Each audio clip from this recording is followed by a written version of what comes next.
Alright. Have the green box, have the live counter ticking up, and it looks like we're live. Hello, everybody, and welcome to the Storytime Network. Today is a bit of a different one. We're going to be doing a tier list for the various Cosmere works by Brandon Sanderson. It's gonna be real interesting. Do note that we are not discussing Wind and Truth, the latest one, because last I checked, Gen has not finished it, and also it might be some recency bias on my part with regard to my opinion on it, so I don't want to bias myself. I will note there I have read. Oh. Which ones?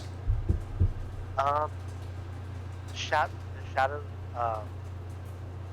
the Emperor's Soul, like that segment. Sixth of Dust, Emperor's Soul, White Sand. The only one in here that I haven't read is White Sand. I have read all the novellas, because most of them are compiled in the Arcanum Unbounded collection that got put out not too long ago, which really good collection of most of the short stories and novellas in the Cosmere here, if anyone is interested in that. But yeah, the only complete work of his I haven't read is White Sand. And he's doing a novelization. Yeah, I'm waiting for the novelization, honestly. I have heard that the graphic novel isn't quite as good as his normal work is. But yeah, speaking of that though, you said something about wanting to get rid of the S tier. I'm gonna get rid of limited. Oh, yes. We do have to understand that we are grading on a curve for Sanderson here. We are, however, I Yeah. will admit that it might be more fun to limit ourselves to 1 or 2 S. I have a good idea of what I would put in S tier, but yes, that is a good idea. Also, I think that'll be very I don't think we should put novellas in a separate tier because that's just kind of... It's limited to pool, and some of the novellas are very. Yes. Oh, true. Sorry. Yes. But yes. As for TBD, we'll just put White Sand in there preemptively because neither of us has touched it. But yeah, I don't think we're going to be seeing much, if any, action in D tier, if I'm being frank, because I don't think Sanderson has written anything outright bad in the Cosmere. Yep. What was that? Yep. Yep. You cut out there. Sorry, let's get there. Oh boy. Well, we'll just be going in chronological publication order for the books, then we'll be tackling the novellas. So, let's start with Elantris, which is his first published novel, and, if I'm being frank, one of his weaker works. Yeah, so I know you were joking about nothing in D tier. I don't... It's easily the weakest of his. It's Sto- also one of the weakest in terms of its magic system. Yes, it does have a very, I do think that a lot more interesting has been done with the Elantrian magic system outside of the Elantris novel, funny enough. Particularly with Emperor's Soul. Yes. I almost want there to be a proper sequel. That is in the works. It is. I do think like having a proper sequel, such as what we'll eventually get with the Warbreaker sequel when it eventually shows up. Like that will definitely be pivotal for it. However, we're not there. And so like I can't rank it higher. I'd say honestly it's a C tier. It does have some good elements to it, but like it is overall one of his early works, and it is very much on the weaker side. It is. My point to be a D is twofold, and this is the weakness that does show up a bit. Like this is a weakness that shows up. I know we're getting bogged down in the way. I have. It is the first and is not the last that Sanderson does tomboy princess save the day, but does the big strong man help. This is I think Elantris and Warbreaker are the only like severe offenders in that regard. Right, kind of like he starts playing with it with Mistborn. Yes. He reverses it with Mistborn Era 2. Mm-hmm. And then there's Shalon. I think Shalon is well, we'll get to talking about the characters. We'll get there. But yeah. You understand what I do get what you're saying, yes. Like I said, I think Elantris and Warbreaker are where that trope is played the most straight and also the weakest in execution. Yeah, no, I can. Yeah. But I think it should be. You should consider it. I want to consider it here, if only because of that. Yeah, I get what you're saying. Like even grading on a curve, though, I don't really feel comfortable using the D tier. Why don't we put it in now and then come back to that? Yeah.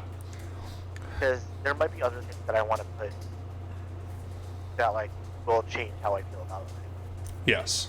As we talk. Yep.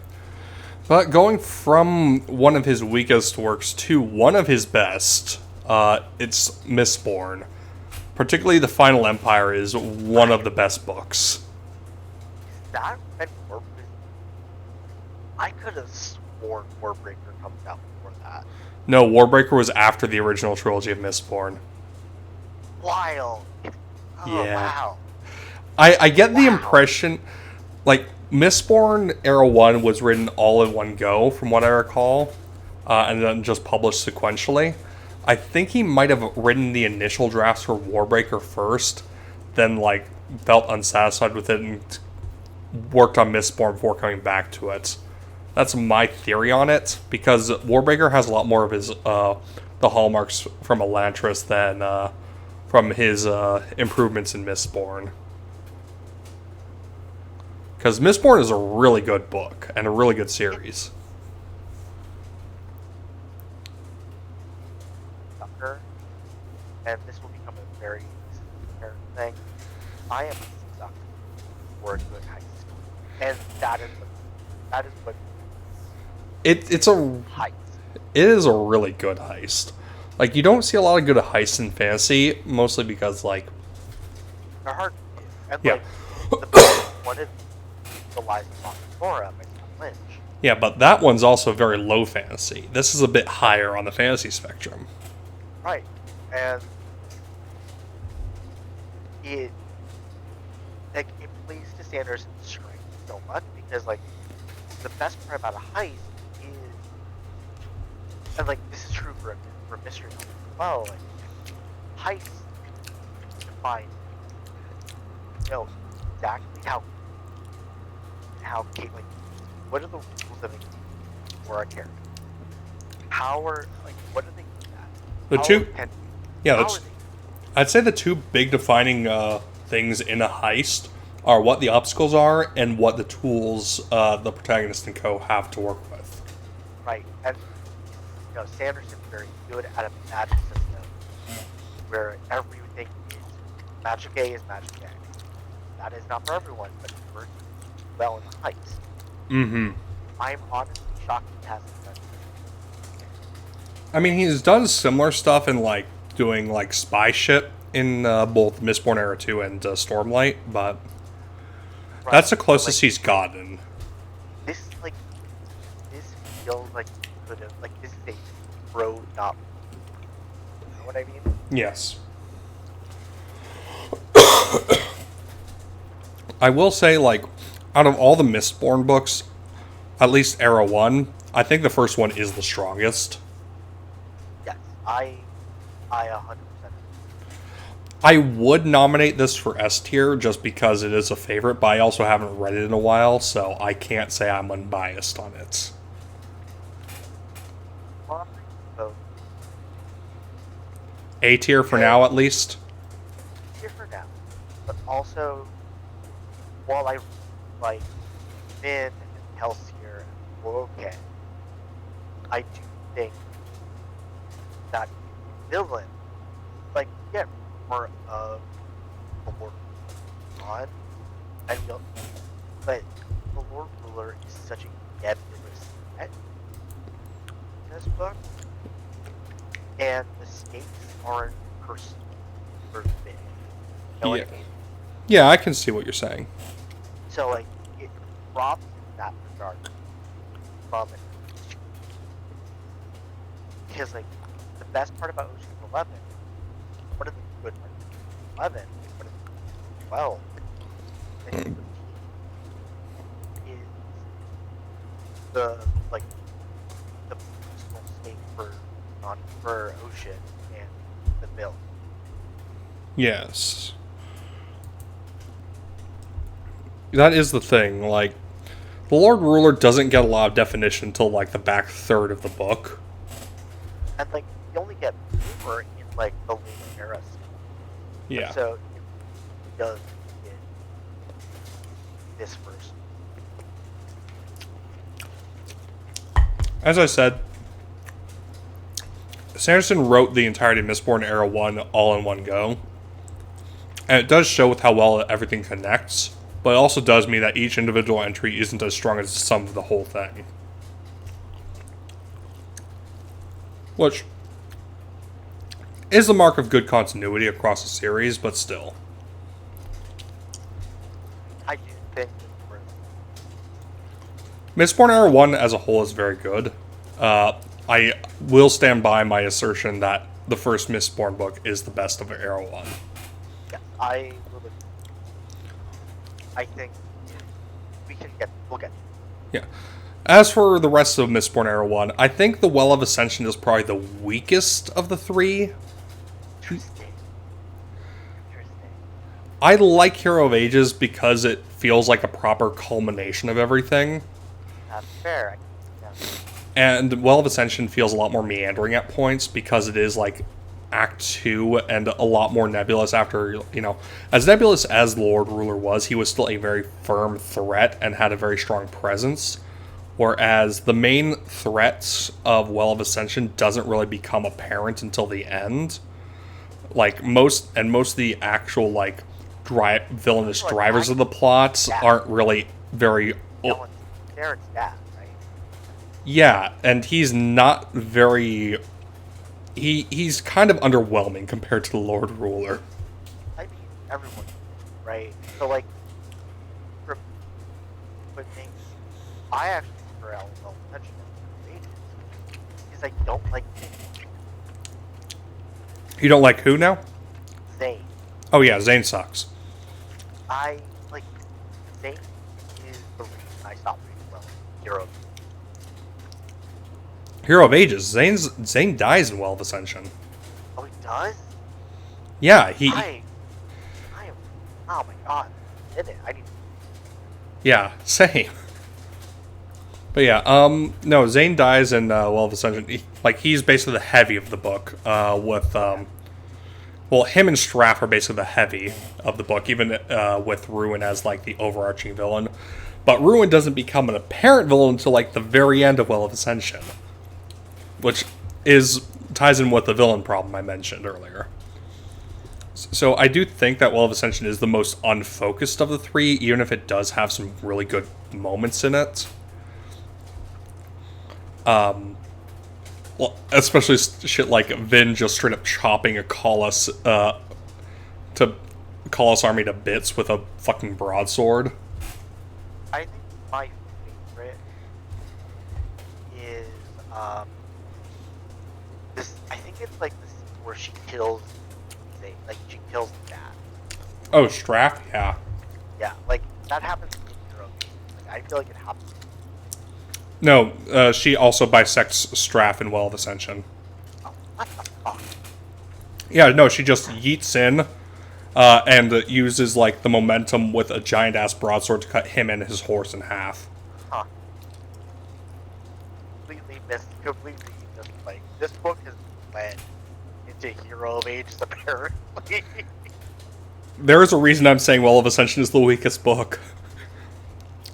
Because oh, God.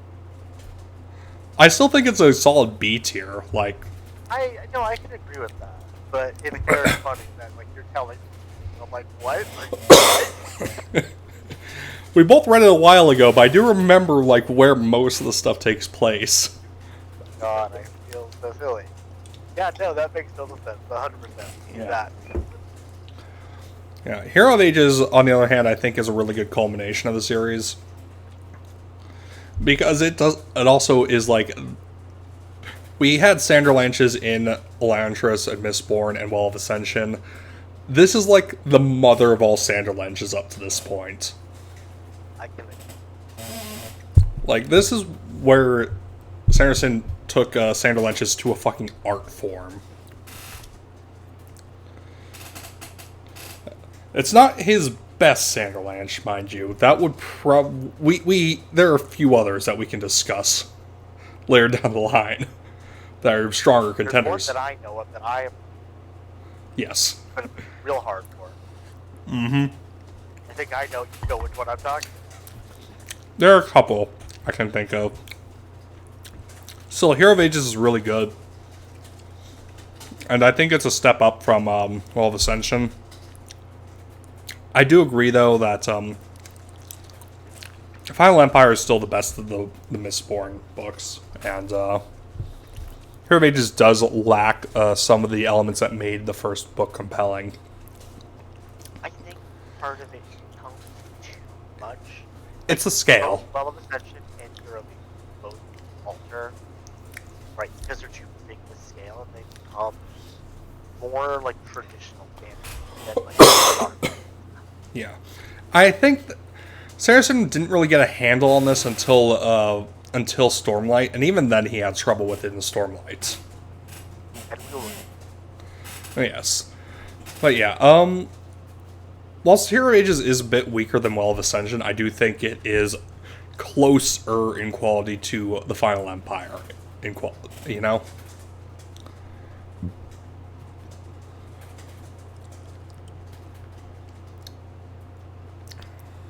Say more. Well, I think Cezed's character arc in particular is really well written, and not enough praise goes towards the writing for Cezed and his story. Spook's story is also really good. Can I just say that the twist reveal that it's Cezed that is the hero Mm-hmm. one most entertaining. Sanderson really just went and gotcha'd everybody. And we will get there 100% with the Era 2 books, but I think Cezed has been my favorite, like, up there for one of my favorite characters in art. Oh, no, Cezed's one of... Especially as, like, character and actor. Like, out of all of Mistborn's cast, the only characters I would say are as good and as, like, resonant as Cezed in terms of their writing are probably Vin and Kelsier.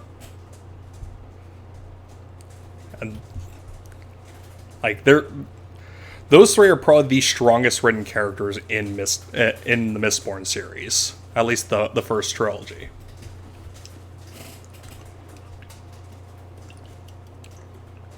But yeah, no, I can't say enough how well I think most everything came together in this book.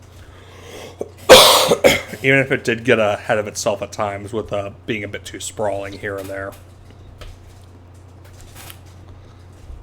But yeah, would you say A or B tier for this one?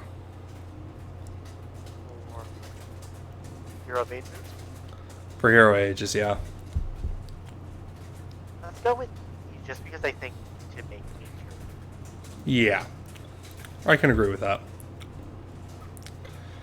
You know what? You're right. We might have to use D tier with the understanding that this is by Sanderson standards. But we'll get into that as we go deeper into the list. But yeah, so this is chronological by series, then back to chronological in general. So next up is Alloy of Law, which is A tier. I cannot dissuade it. A tier, you say? Alloy of Law is a really fun book. Its opening segment. I love Wayne as a character. Mm-hmm. I think Wayne as a character. Heresy. Great. Miles, 1,000 lives. Yeah. 100 lives, I think it was, yeah. And like such a good reversal of the heist book. Honestly, like, But like more fantasy authors should play around in, like, the Wild West flavor setting, because, like, it just slaps so fucking hard. the thing is, like, I get why. I get why they don't. It's such a fucking field, especially with a lot of the imagery that comes from the Wild West. So cursed as it is.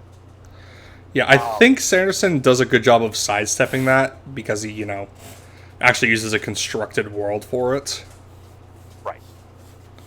But, the fact that we're not following a heist, but that we're actually on the opposite side of it, Yes. like, An agent of... Ugh. and then also, still, like, because, and like I said, Mistborn and like Sanderson's magic system as a whole lends itself well to those heights and Mistborn. Yes. Mistborn. Yeah.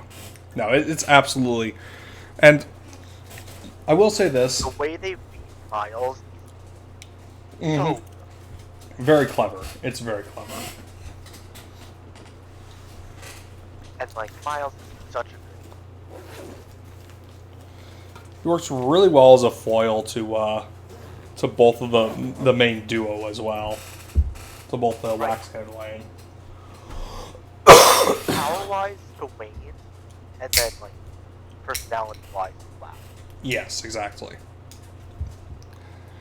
And while, like, Mistborn Era 2 has its ups and downs, I do think it has a strong start. It has such a good, like, I don't think it's the strongest start as Stormlight, but it's not, definitely not the worst start. We'll talk about Stormlight in a bit. Stormlight's going to be fun to rank. I will say, while the middle two books are probably probably a bit weaker than Alloy a lot, it's not by much. I think my least favorite of the second books, of like the books, is Shadow. I would agree. I like the villain. His name I can't remember. The villain, She's a Palm, I think villain. it was. I think she's a great villain. Yeah, the villain is great. The plot's just a bit too meandering for my taste. It's a bit too meandering. It doesn't have the tightness of it. And it gets too Lost in the sauce. it gets too cosmic. Mm. And this is the problem with Sanderson, especially now, like cosmic stuff. Mm. Like it's, I'm not saying that's a good thing.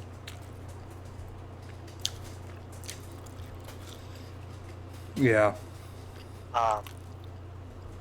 And like Shadows himself, like too cosmic. I Whereas think like Van Helsing kind of sides that. I don't begrudge Sanderson doing his more Cosmere aware stuff in general. I do think that Shadows of Self went too meta too fast. I think Lost Metal does the balance a bit better. Just because of the nature of the plot in that one. Yeah, no, I agree. But yeah, I think Shadows of Self is probably the weakest of Mistborn Era 2 by quite a bit. In no small part because it feels very much like an Act 1 to Bands of Mourning, which is much more strongly written. I really like Bands. Where do you want to put Shadows of Self, though? We can put it in the B tier? I can change my mind. I reserve. Yes, of course, of course. And feel free to just disregard it. No, this is a joint effort. But yeah, Bands of Mourning I think is a lot stronger as a book. There's a lot more stairs in it. There's a lot more stairs, and I've come to love stairs more than anyone in the world. Fucking fight. No, Steris is a really good character, and her getting to spread her wings in Bands of Mourning is really good. I did not like her at all in Shadows of Self. I think that is kind of the worst she gets. Mm-hmm. Because she's just a damsel in distress in the first book. Mm-hmm. And in the second book, she's just kind of, whereas Bands of Mourning.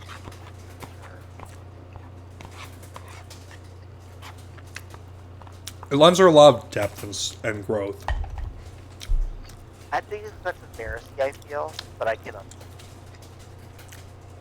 And Mercy also got a lot of focus in both Alloy of Law and Shadows of Self, so I can kind of get it. Plus, Wayne also takes a bit of a backseat in the middle two books as well. Look at but I also love Southern Status. Yes, that's very interesting, and I'm glad Sanderson expanded the world of Scadrial with that introduction. Yes, because this is something that Sanderson does struggle with. This is a point in the paper where it does not feel like a plan that happens. You could argue, and I feel pretty justifiably, that Mistborn Era 1 especially we'll get to 4 Tress from 2 or 3 and hell in Nightmare Fever all are handed of hat style, and Warbraid too. Warbraid also yeah. So with the expansion, with the revelation of Scadrial, get away from it. I will argue it's a bit justified in Sunlit Man at least because it's a very small planet and all that. But yeah, I can, but it is trope. I don't begrudge it, but I think it's worth dating. yes. You know what I mean? Yes. I mean, I will also say this for Sanderson and his world building. He has the most unique fantasy races I've seen in a long time. Because between the Kandra, the Colossus, and the Singers, they're very different from most fantasy races. And in a way that makes them stand out. I think the Singers are the best handled out of those, but, you see... Yeah. There's a lot more nuance to Singers than there is to the Colossus or even the Kandra. I have my opinion of how he does. Oh, no, I'm sure there are plenty of opinions to be had on Sanderson's handling of the Singers and their storyline. But I do think it's worth stating. Yeah, no, the uniqueness of it is definitely worth stating as well, because, most fantasy series, they just are here, let's toss a handful of standard fantasy races in a box and see what happens. Even the more expansive ones, D&D settings, those are tabletop. They're not really oriented towards specific storylines for the most part. So, you don't really see a lot of, the variety of the fantasy races in narrative settings. And, most of the time it's, elves or elves with their, the serial numbers filed off or some shit like that. But yeah, Sanderson definitely goes for some interesting fantasy races for sure. Yeah, Bands of Morning also has like a really fucking wild Sanderlanche. Well, Again, you cut off. so many people sorry, what? You cut off right after starting I Love. I love the reveal of the band in Ye- Black Snake. Yes. Like, it's such a good Sis-Ed moment. Yep. It's just really, really well set up reveal as well. And the fact that Kelsier is still somehow fucking alive is just absolutely bonkers. I mean, that I feel like that was already known. I think by Secret History. I think Secret History came out after Bands of Morning. I could have sworn we knew about Kelsey. No. The Kelsier short story you're thinking of that came out before that was 11th Metal.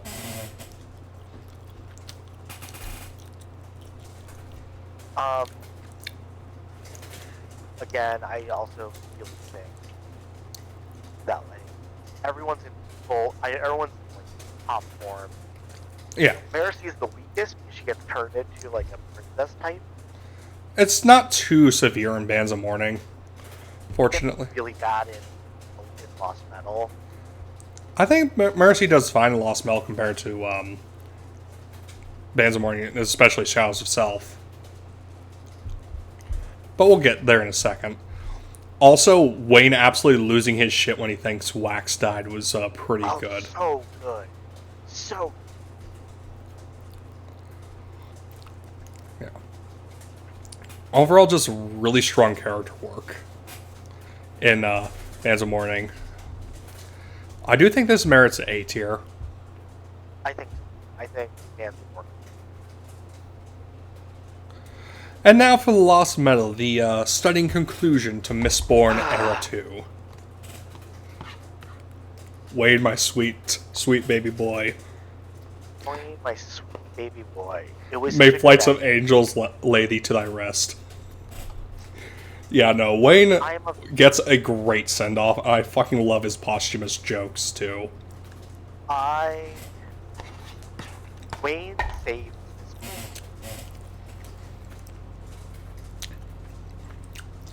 Oh, please elaborate. I found a lot of things very. I found Townsend, while interesting in Bands of Morning as like a surprise villain, like 100% everyone fucking home. Yeah. Right? But like it just felt like it was such a good I really liked it. However, She's a bit too much of a cartoon character in Lost Metal, you think? she's too mustache twirler, and like we have been getting the hint that autonomy is coming, and it's like eyeing up Scadrial. Yeah. However, Sanderson does his best to try and balance Telson, the uncle, and fucking autonomy, and just can't strike the balance of it. Because autonomy is too inscrutable to give a shit about. Yeah, autonomy is Uncle- much more of a, like, bigger bad than an actual, like, major antagonistic force here. Right, and the uncle's to Team Rocket to feel like a threat after the first one. Right, like he feels too like there's the scene it's either in Shadows of Self or even in the first book where Wax goes and like wrecks his shit on the train. It was probably in Shadows of Self, because I don't remember that being in the Alloy of Law. But like there's a scene where Wax goes and like finds an uncle, wrecks his shit, and like Barry Dalinar goes to Alucard, Mm-hmm. and like if that moment defang people as We'll get to it in a bit, but Sanderson has handled a villain being defanged like that better in other series yeah, or other and, like, works. and the problem is that fundamentally the uncle was a much more compelling villain, like charismatically so, than Telson. Telson unfortunately kind of does fall for that, especially like the initial shock twist of her betrayal is very good. However, like her personality leaves a lot to be desired, as you said. Yeah, Like, I don't care. Like, you know, like her goal isn't, you know, it's like I want to rule, whereas like it feels like the uncle's goal was to be the power, and Oh, that's yeah. interesting to Wax is like unwillingness to, right? And like that's a very interesting dynamic. Where yeah. Edwarn has a much more nuanced motive than Telson does. like Telson is there to be a trauma response for Wax. Yeah. To be the person he could never save. Which he already did with Tom. Yes. I will say Marcy and Wayne have much stronger character work in Lost Metal than Wax does. Even if Wax does get some good stuff here and there. Like, Wayne especially has some of the best character work in the Cosmere in Lost Metal. Wayne, yes, I think Marcy started reading too much Shalon. Like, she lost her bite after the first. I wouldn't go that far. I will agree though that her storyline, at least in the Lost Metal, is very Shalon-esque. That said, I do think that there is enough of a character arc attached to that it does distinguish it. I guess. I also don't particularly like her being.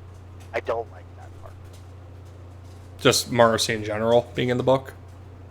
No, not Marcy. The bunker. Oh, the bunker. I mean, it does answer a question in a way that is substantially less horrifying than some of the implications were. Right. It does. I don't disagree. However, I found that read. It was a very awkward section of the book, in fairness, yes.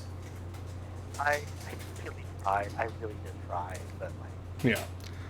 Look, this book is great if you want Wayne to have some excellent moments culminating in him using the world to save the world. However, there's a lot of mixed stuff throughout the rest of the book.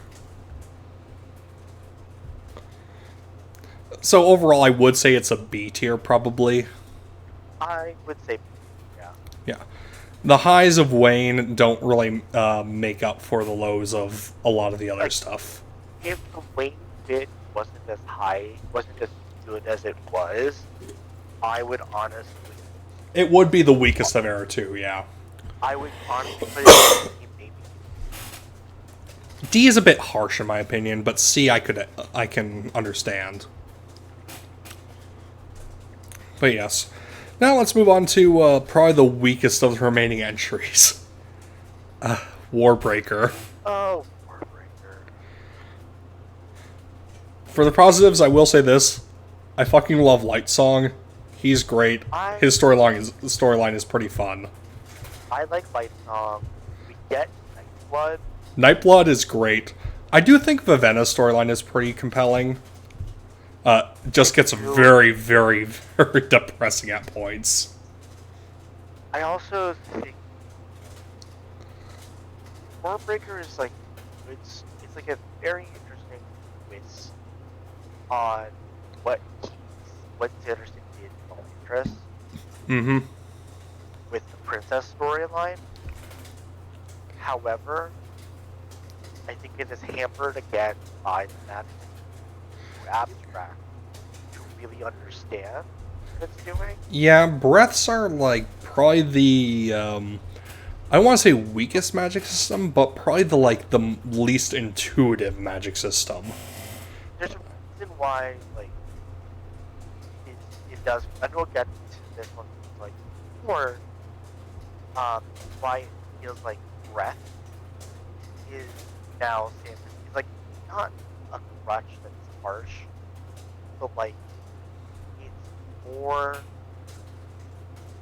he's more like to use it as a, and breaths are how Yes. it is like way out of. Yeah, breaths are a bit of a wonky one. They're not very intuitive, and they also seem very limited in what like an individual breath is capable of. For example, like Right, and like we will get some of that equipment. However, that like Sanderson almost realized in the way he talked. yeah, it's a bit of a janky one, but there are some good parts of it. It's also like Warbreaker has some really fucked up weird stuff in it too. Like the core romance of Warbreaker somehow manages to be kind of gross on both ends somehow. Right. I don't know how Sanderson managed it, but he did. It just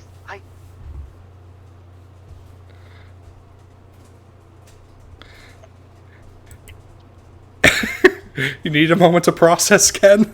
I uh,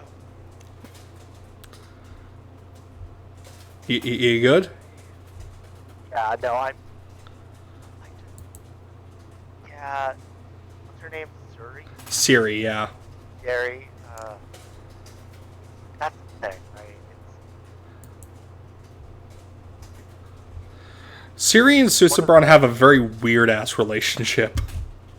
And it doesn't feel good. It feels so odd in so many ways. And, like, I get that's supposed to be a mutually unequal relationship. I get that. And like in their unevenness, they become like all there, but Yeah, no, it's just... It leaves a bad taste. Also, there's the off-screen necrophilia that doesn't really get too discussed, but it's like... Sanderson, what the fuck? I know it's a villain doing it, but still.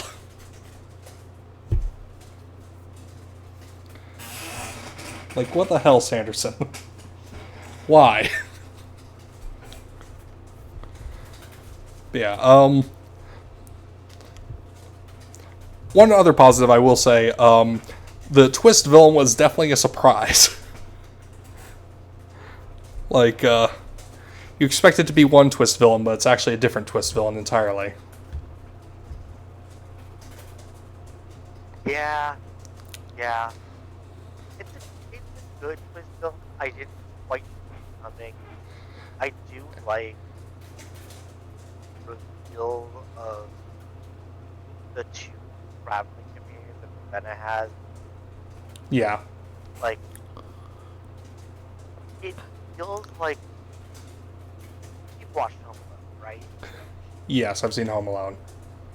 It's like what if Mark and Harry revealed themselves, and it was like what if Mark and Harry like said, "Oh, by the way, I'm actually Lancelot, and this is Galahad."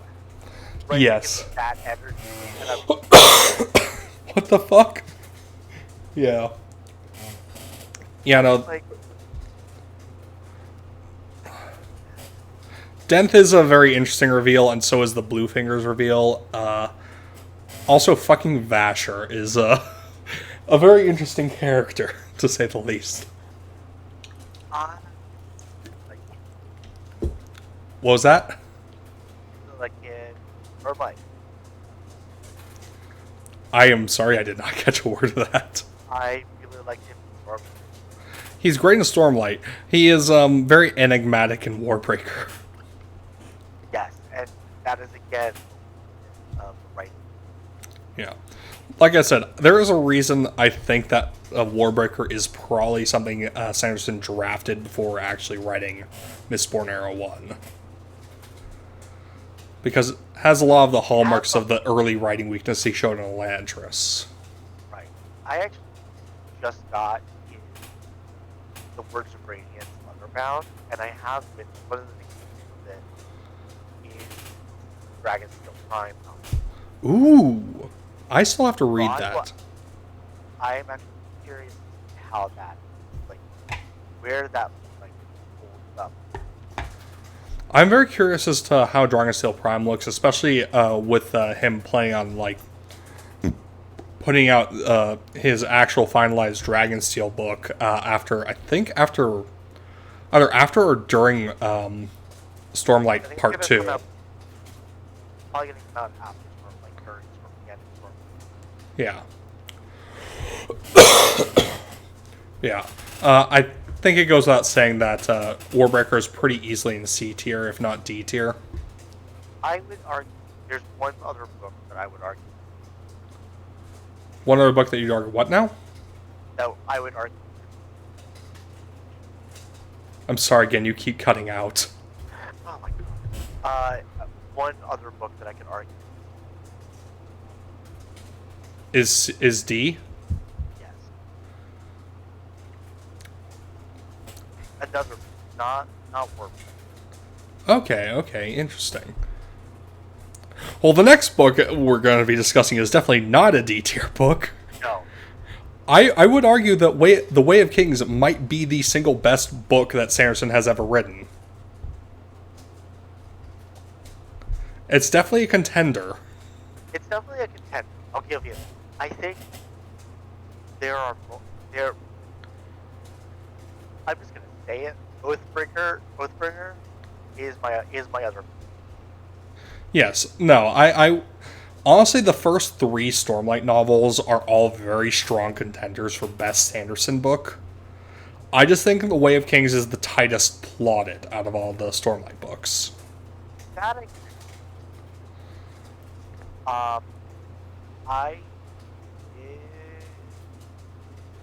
we'll talk about first 3. Yeah. But in terms of just Way of Kings, like Paladin story is like one of the first times I ever read a character story about someone who's considered depression, while I was also exploring my own depression. And so like that was Yeah. Kaladin's storyline is very good. It's also incredibly rough at points. yes. And I think that roughness might be why I don't like book 2 as much as Oh yeah, no. Kaladin's storyline in book 2 is also very rough. For different reasons, but we'll get into that. and like, I'm not. Yeah, we'll get there. I also did find myself, when I reread Way of Kings recently, I did find myself skimming through some of Kaladin's flashbacks just because they were just so rough to get through. That's not a knock on the flashbacks, but like... Yeah. Like, it says a lot that I had an easier time stomaching Shallan's flashbacks in Words of Radiance just because they're like... There was at least some degree of levity in that, whereas, like, a lot of Kaladin's flashbacks were just, like, down, down, down, down, down the stairway.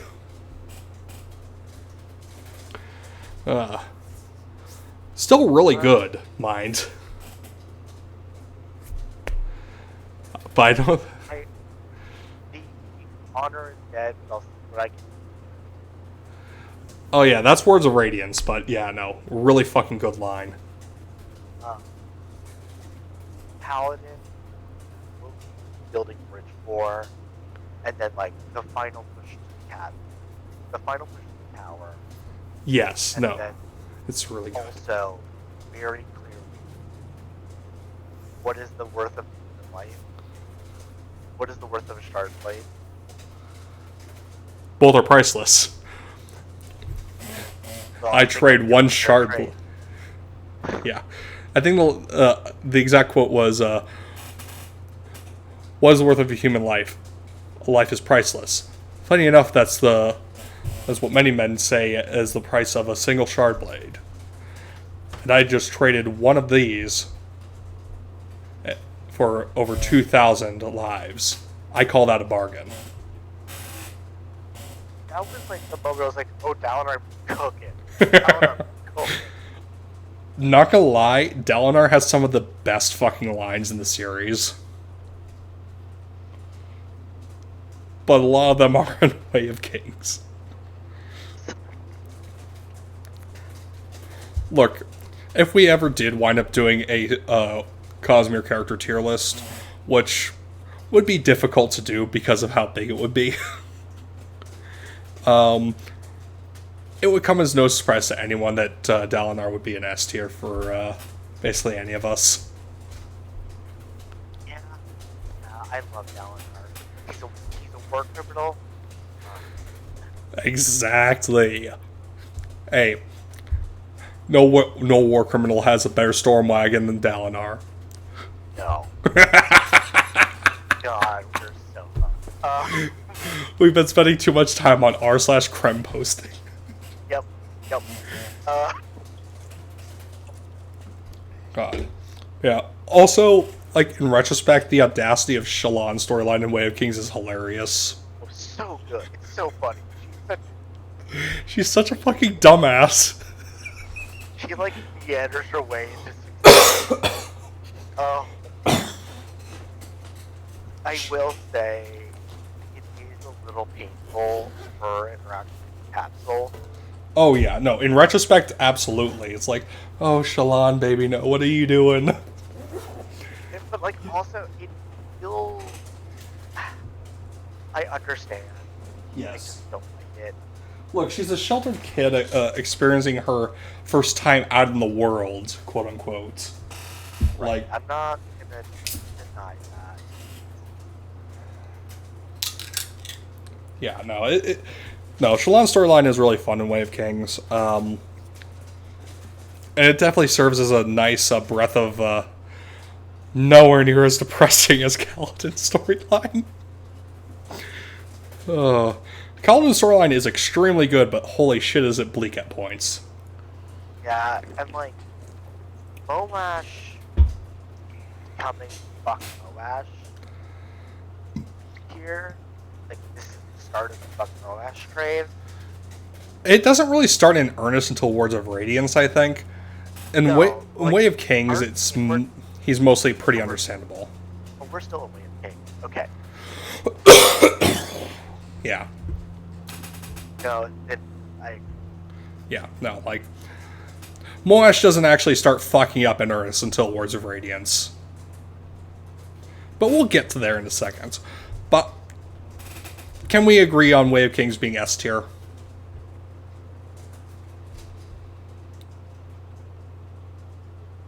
Again?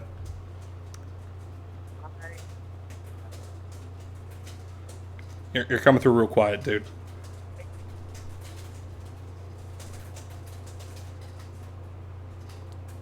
Pardon? I think that's fair for Yeah. Okay. Way of Kings and S tier. As it should be. Now, Words of Radiance. Oh my!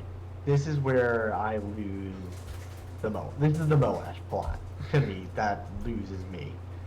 Like, in terms of sympathy towards him, or just in general? This is where this is what like part of the Moash plot is Kaladin fucking up and In fair... not being able to like the bit where he starts losing himself, like losing the bond with Syl, Mm-hmm. is one of the hardest things to read for me. Oh, yeah, no. It's because, like, every step of the way is like, no, Kaladin, you know the right way to go. Please stop, man. Stop! Baby boy, please. But also, like, Moash repeatedly ignores what Kaladin's asking him to do. Like, at one point Kaladin's like, hey, these guys are going to fucking try to commit treason and assassination. Don't associate with them. Alright, I won't. Then he does it anyways. Right, and like Kaladin was... Kaladin was very clear, like, don't do this. Why are you doing this, man? I will say that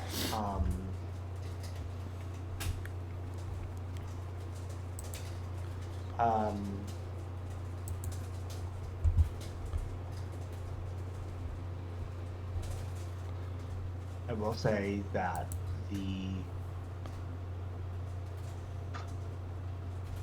Sanderson loves making his characters be heroes of another story. Mm-hmm. In Mistborn Era 1, Moash would have been a hero. Oh, almost certainly. The problem is, like... yeah, no. The Stormlight series is a lot more nuanced on class politics than Mistborn is, in that Mistborn was pretty clearly black and white of aristocracy bad, non-aristocracy very good. Only a handful of defected aristocrats are remotely decent people. Right. Words of Radiance in particular delves into the whole, like, yeah, it's a massive spectrum of color from black to white, several shades of gray, and also some blue and orange and purple here and there. Like, you have very clear-cut bastards like Sadius and Amaram, and then you have, like, genuinely good people who, you know, fuck up at points, like Shallan, Dalinar, Adolin, Navani, mostly the Kholins and their relations, but also, like, the likes of Sabariel and Aladar. I love Sabariel. Like, he's my favorite of the High Princes. Sabariel is fucking great. I love him. But yeah, you get, like, a lot of nuance in terms of, like, how the upper class in general is, as well as how the lower class is, because you see a lot of, like, dark guys who are absolute pieces of work. Particularly in the form of, like, several of the slavers are dark guys, and several of the several soldiers who are assholes are also dark guys. Right. So Stormlight's very much it's not so clear cut as everyone in this class is good and everyone in this class is bad. So yeah, Moash would probably be a hero if he was thrown into the Mistborn Era 1 setting. But he unfortunately is not operating under those paradigms. No. And if he had listened and left well enough alone when Kaladin told him to, he probably wouldn't be a showcase of the tragedy of persistence in seeking vengeance against all reason. Right. He would have actually been a hero. Yeah. But I no. think he could have been the greatest of the Windrunners. He probably could have. He still would have been Kaladin's second if he hadn't, you know, tried to murder Kaladin. And also Elhokar, but mostly just trying to kill Kaladin. I'm still mad about Elhokar. Oh, yeah. We'll get to that. We get to Oathbringer. But yeah, I will say, for all the roughness, like, Shallan's storyline in Words of Radiance is substantially less brutal than Kaladin's. But it's also pretty interesting. It is. I actually really like her story because it is like a good. It's interesting, right? It is this like sheltered girl has to grow up in an abusive household, and like again, that resonates really well. Yeah. And meanwhile, her present storyline is doing her damnedest to fake it until she makes it in a pretty cutthroat political environment. Like, she manages, partially because of some good, quick thinking decisions here and there, but it's very touch and go for her, especially, like, on her trek between the Frostlands and the Shattered Plains, and, like, at her initial arrival at the Shattered Plains. Excuse me. Yeah, I know those are the two predominant storylines in Words of Radiance, Kaladin and Shallan's, but like the stuff with Dalinar and Adolin is also pretty fun. It is. I think it's great. I think it's interesting. Also, Dalinar gets some great moments in Words of Radiance, even if he's not like as focused on as in Way of Kings, because you get him fucking catching the fucking shard blade between his hands for one, which is I love like Renarin, like I love the little bits that we get of Renarin. Yeah, Renarin gets a lot of really good stuff and lots of really good crumbs in Words of Radiance. Yes, I think I am eager to get his story. Oh yeah, that's gonna be good. It can't come soon enough, in my opinion. Unfortunately, we're gonna be waiting like 7 or 8 years at minimum for story. I Yeah. also just want to know how the hell the Truth Watchers work. Yeah, that'll be interesting. But yeah, But yeah, you get also. Yeah, speaking of Renarin, he stepped into the fucking ring and wielded a sword that was screaming in his skull. Right, like that's good. That's good. That's good. Like he only That's fucking some good juice. he fucking winces and that's his only visible reaction. Meanwhile, the fucking trained shardbearer just gets like a few seconds of it tops and runs screaming from the arena. Ain't that how autistic or something? Isn't that just so much like, yep, this is how it works for us. Yes. Yeah. Welcome to my hell. Yep. Now you're in my head. Yeah, you get some tantalizing stuff here and there, and also, like, gonna just go back to juicing up Dalinar for a bit, because him pulling out a fucking excellent gambit on Amaram was really good. That was good. I also really like Navani. We get Navani for the first time here. No, she shows up in Way of Kings. She does? Oh, that's right, she does. She just gets a little bit more focus in Words of Radiance. She turns on the seduction in this book. No, she and Dalinar start properly courting in Way of Kings. God damn it, I am terrible at this. I did recently reread these two books, so You did. my memory's a lot fresher. Like, there is some really good Navani stuff, like her going absolutely nuts over some Fabrials, and also her being really defensive of Shallan after Shallan's trek through the chasms. Yes. I think Navani's turn on Shallan is very fun. Yes. It feels correct for how, like, Navani was written up to that point. Yes. I also really liked, like, Shallan having to play the spy, and, like, the Burial being her first real mentor at that is really good. Yeah. Her relationship with Sabario and Polana is really great. I'm sad we don't get more of them in, like, 3 and 4. Like, the story has really kind of outpaced them, fairly enough, but... I will say Book 5 does have a brief flashback to Shallan's wedding, and apparently Sabario gets a little bit teary-eyed. If I remember correctly, I did plow through that book in the span of 2 weeks. God, that was rough. But yeah, I will also say, for Words of Radiance, it does have either the best or the second best, depending on who you ask, climax of any of the Stormlight books. I think the duel between Seth and Kaladin is the duel in the storm is great. Duel in the Storm is one of the best fights in the entire Cosmere. Yes. No, I can agree with that. Like, that's the kind of shit you see paintings of. Or, like, if this was, like, the real world, like, where legends, you know what I mean. Like, that's the kind of shit that would get paintings of it on Roshar. Yes. And it should. It should get more paintings. Yeah. But yeah, Kaladin has a really great resolution to his character arc, even if it is very rough at points. And the whole thing with Zeth is really good too. Also, some of the interludes are really fun.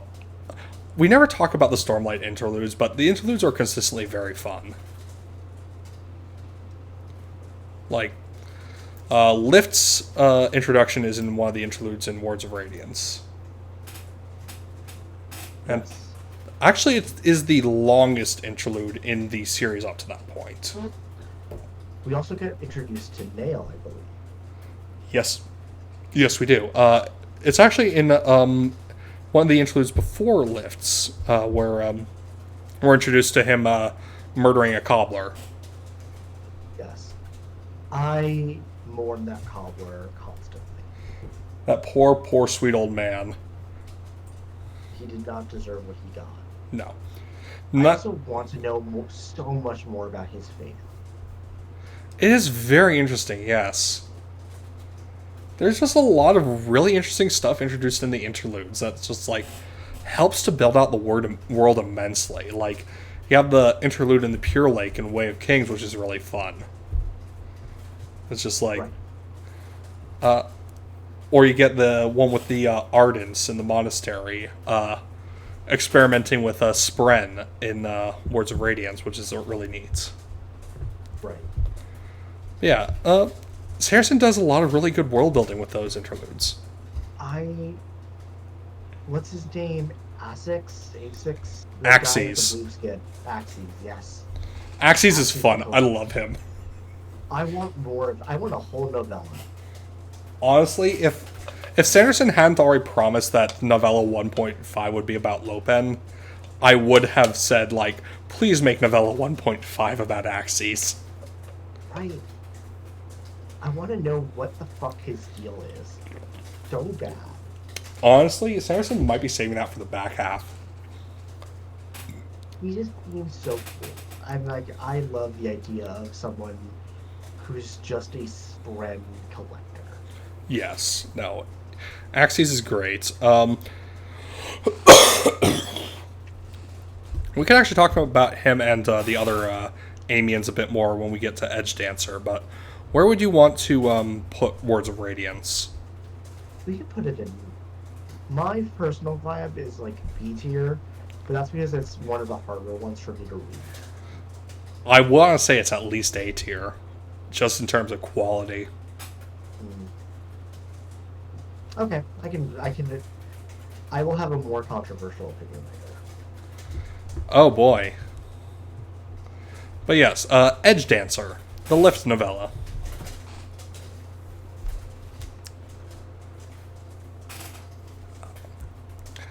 It's a fun one, honestly. It's a fun one. It's Lift being Lift. Yeah, and like Lift is fine. I like she's her. I like her a bit more than a lot of other people do. I know. Yeah. She's a fun character, but it does help that like this novella is all about contrasting her with Nail.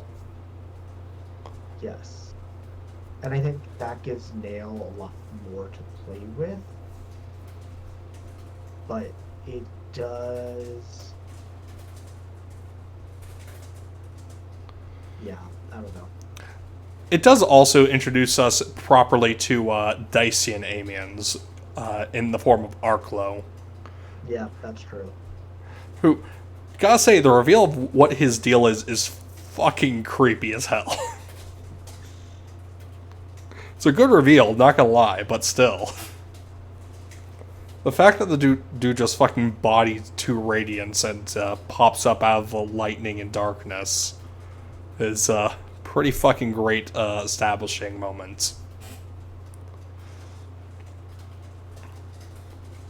But yeah, I do also like the other bits of world building that are put in here, namely with the city of Yeda and the culture there. It's really neat.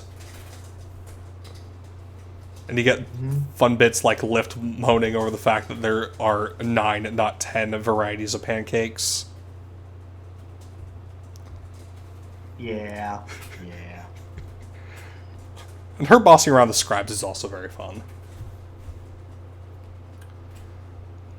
But yeah, this mostly is, the purpose of this one is mostly just to, I'd say it has like 3 main purposes: to showcase, Lift in basically, going solo and finally reaching her 3rd ideal, to showcase, what caused Nail to change between the 2nd and 3rd books, and also to give an idea of where, Zeth's at.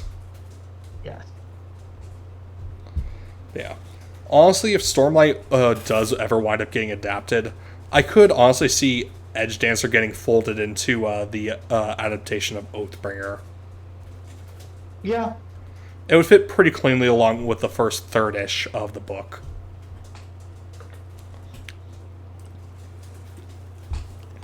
But yeah, where do you want to put it? I'd say probably B. Feels appropriate. Yeah, I could agree with that.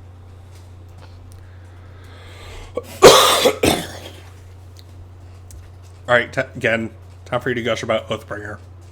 Oathbringer. Okay. Let's see. Oathbringer has. Okay, let's start with the negative. The Siege of Koplanar. Oh, yeah, that's a bad time.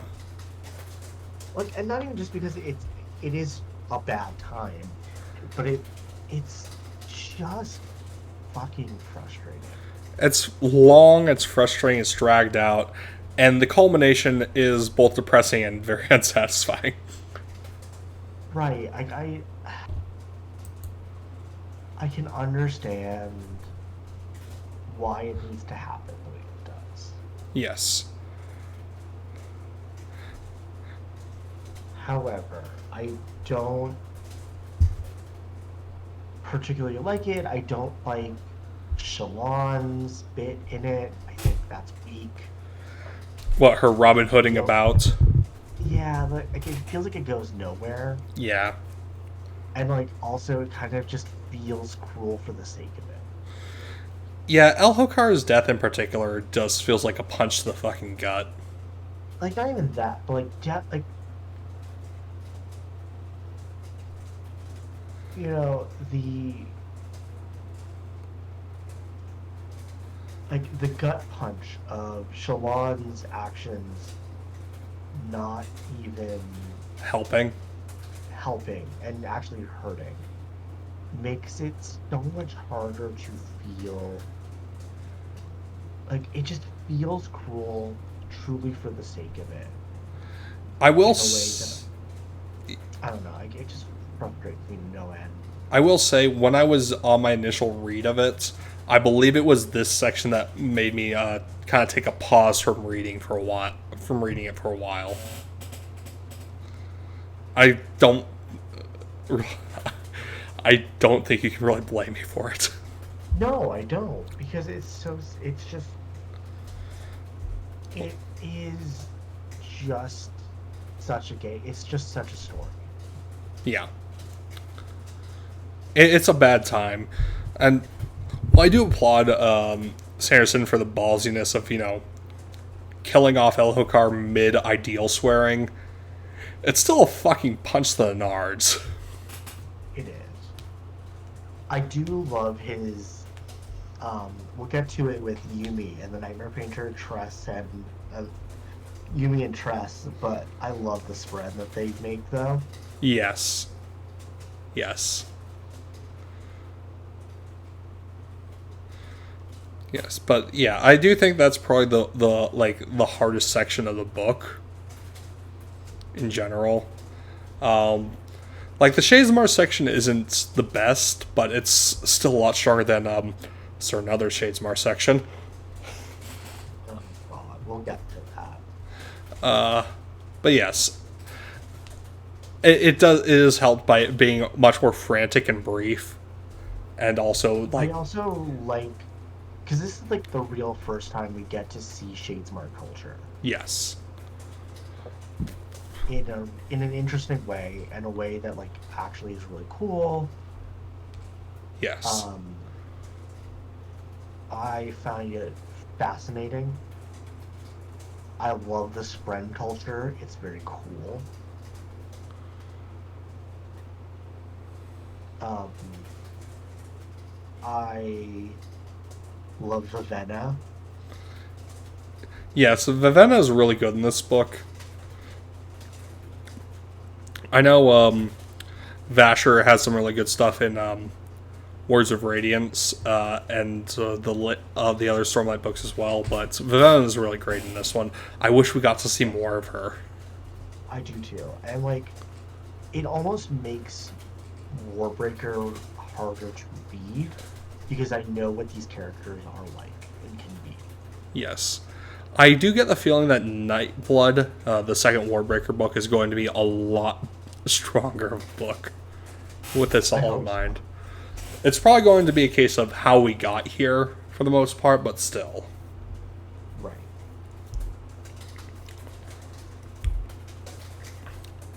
Speaking of Nightblood, him and Zeth make a great dynamic duo. Oh, they're so funny. They are so funny.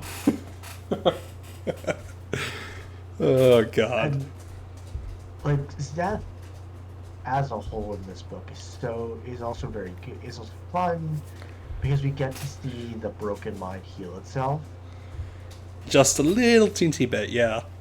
and like also he's still an excellently capable person, right? Like his mental illness, like this thing about him that like makes him more like that. He's nuts. Like, let's just be honest. He's got severe trauma and trauma response, but that doesn't prevent him from being incredibly capable in what he's doing. Dude's fucking Like, built he's different. Right, but like it. He is not He is not worse. Like he's not more. He is not better because of his disability, nor is he better because of it. He is still.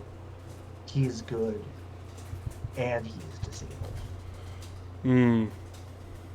Right, and like we get that with Risen. I think in book 1 or book 2, but like it is also here too. Risen loses the use of her legs in Words of Radiance. Yeah, so like Seth is more of that, Mm-hmm. and I really like Seth. And then we have the Dalinar. Oh, the Dalinar backstory is honestly before book 5 I would have said it's the best in Stormlight. Now it's harder for me to say, but I still think it's pretty strong contender for the best backstory in Stormlight so far.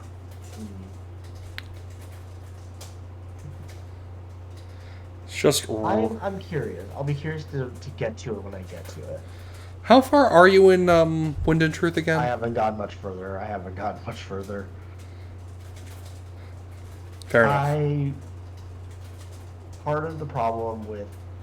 Part of the reason I'm having such a hard time with it isn't that the book is bad. It's because the book is the Two Towers and the return and the Revenge of the Empire. The Empire Strikes Back. Yep. Where what I really want is some Return of the King energy right now. You're not going to get that from Wind and Truth. No, and that's kind of why I'm having a hard time with it.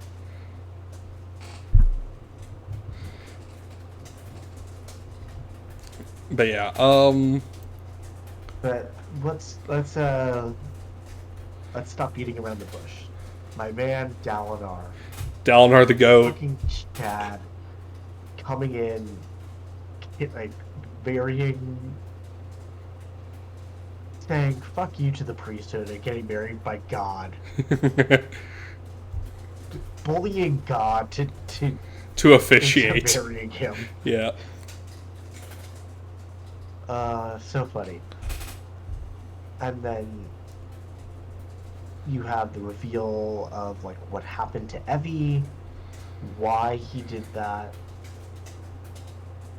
Um, what happened to Evie, the arc of the man who goes from brutal warlord and brawler into philosopher king Yep. is fascinating and should be discussed. I also found his conversations with Teravangian fascinating.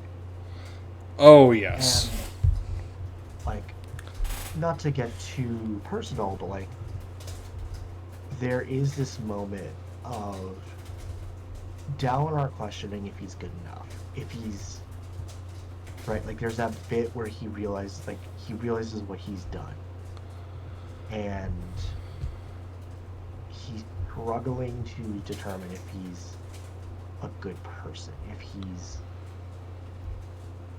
right, you know. And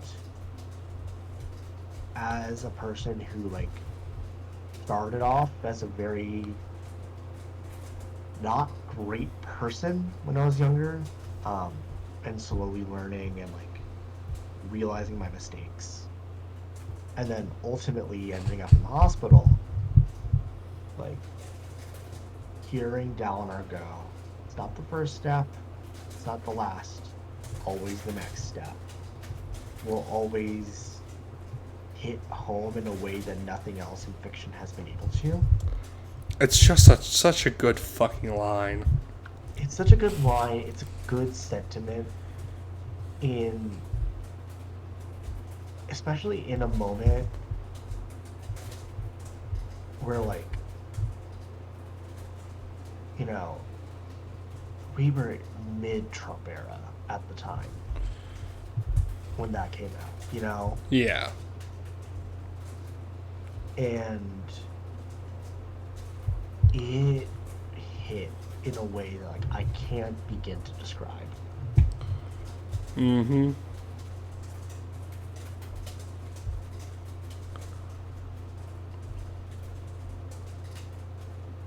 And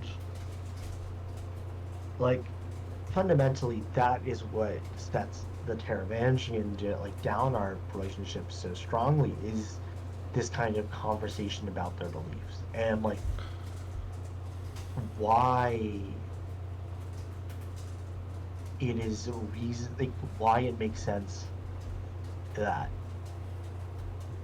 like how to describe it.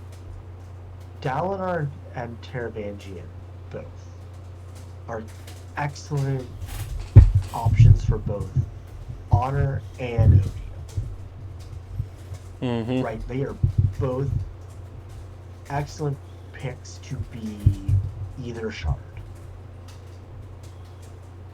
And the fact that it's Teravangian who becomes odium and Dalinar who becomes honor.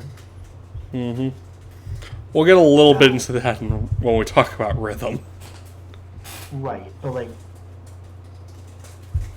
the fact that it's that direction and not Dalinar becomes odium and Teravangian becomes honor is fascinating to me. Yep. Right, like you can make a lot of plays that like Dalinar is the champion odium raise wanted. Like he's perfect. And even as the philosopher king, he's perfect. But Dalinar's too honorable. And like ultimately, Teravangian is the most honest man, is the most honorable person in a room. He will do whatever it takes to protect those he cares about, and will honor his oaths to the end. But ultimately, he is a man of his passions. And like there's that like they are both that kind of same person in different ways. They walked the same road and walked. They both had the same roads, had the same traumas, but came out the other side of it in opposing ways. Is so good and makes their conflict in Wind and Truth all the more interesting. Yeah. Like, there's a reason why I wanted to put this as my S tier. But I have to admit, the Kholinar Siege drops it. Even if I Am Unity is fucking baller. You cannot have my pain. It's absolutely fucking raw shit. It's so good. It's this moment, it's like it cements their roads, but also like in that moment I almost wonder, like, the Shard's like, yeah, hell yeah. Like I truly wonder if the Shard of Odium couldn't help but be impressed. Quite possibly.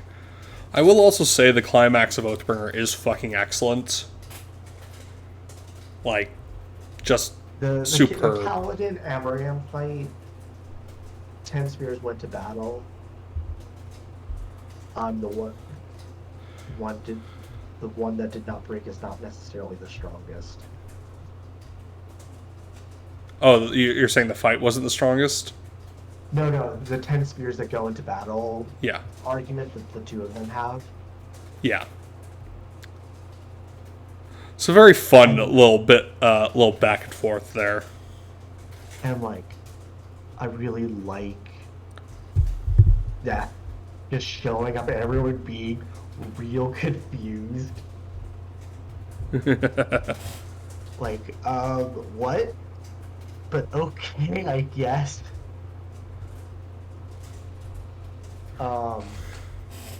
Renarin and Yasna. That whole bit was really good. Like, Yasna is a weak character, I'm not gonna lie. I think she is the weakest of the Golins in terms of her writing, even compared to Renarin. In fairness, like, How? both her and Renarin are being set up for much more substantial storylines in the back half. Yes. I do think this helps humanize her a lot. Mm-hmm.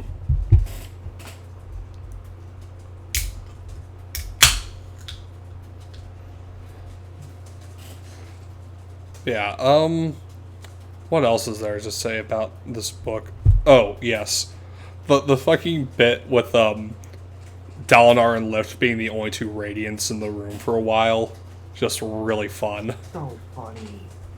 Also, Dalinar's first interaction with Lift, you've got a tight butt. What?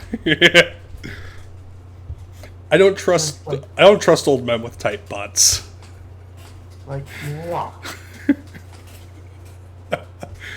Oh, that whole conversation is really great. Also, her just sneaking into one of the visions and just going there, yoinking Gox, and just annoying the fuck out of Stormfather in the process is really great.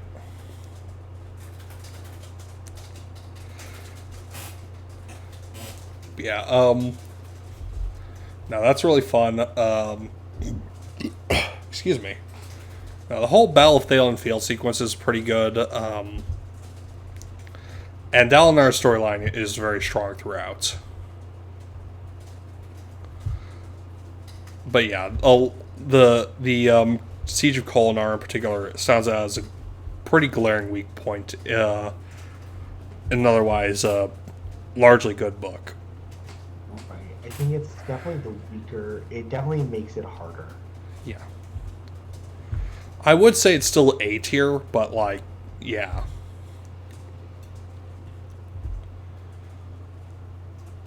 Now for Dawn Shard. Oh, sure.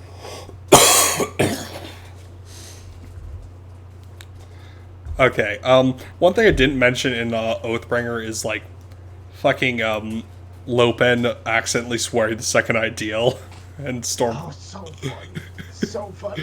And the same thing happens in Dawn Shard too, where he accidentally swears the third ideal after the action has already happened. And It's a good bit. it's a very good bit. It's just so fucking funny. Love Lopen. And he's the deuteragonist in Dawn Shard, so it's great. Rison is also really good in Dawn Shard. Which makes sense, because it's basically her story. Yeah, I would say also Dawn Shard is definitely required reading before you go into Wind and Truth. Not to the degree of, like, not to the same degree as Rhythm of War, per se, but read Dawn Shard.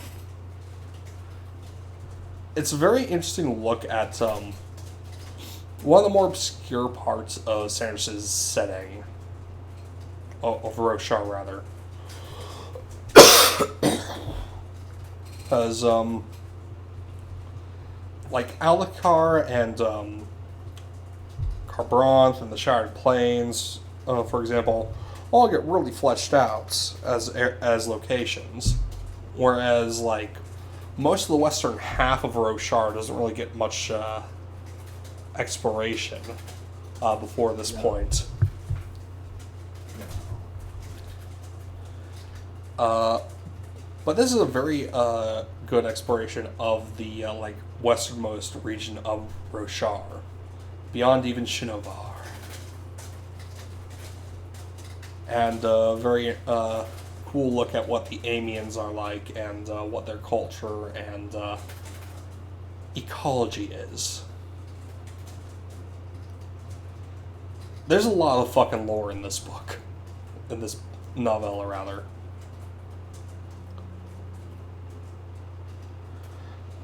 But why don't you say your feelings on this one, again? I love Risen. I love the story where she is. I love it.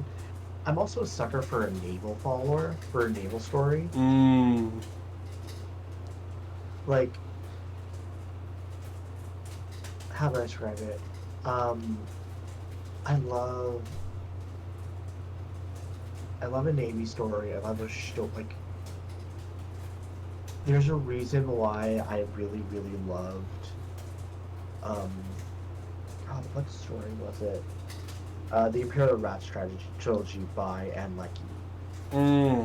Yeah. Especially the latter two books, because those turn into a space opera that's just a, military space opera. Because it's naval, almost. Yeah. And this is like the closest Sanderson gets to that kind of vibe. However, I do think this is like a really fun one. Oh, absolutely. Fucking love what Brazin. She's a great character. Wish we could see more of her. I am very curious as to where her story's going. I won't say anything for, like, her interlude in Wind and Truth, but it will be interesting to see what Sanderson does with her.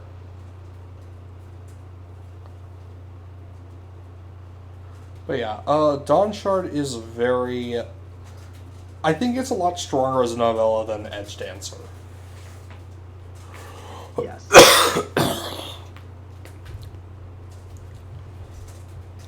Because as fun as Lift is, I don't think she can carry an entire story on her own to the degree that, say, Rison can. No, Risen was a much more interesting one of these. Yes. For that purpose. I am very curious as to what the Rock novella is going to be like. I also love Rock's kid in this. Cord? Yeah, she's great.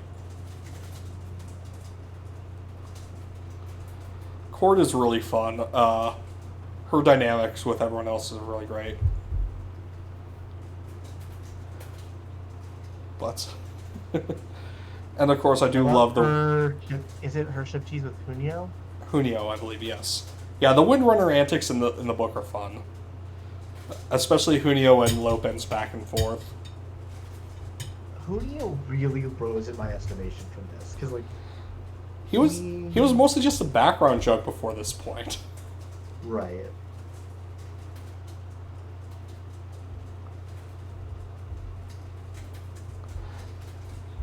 Part of the Lopin has 1,000 cousins running gag, basically. Oh, it's such a good, so funny. Yeah.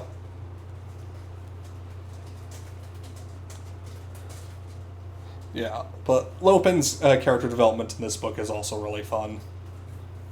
It does a lot to endear us to him, even more somehow.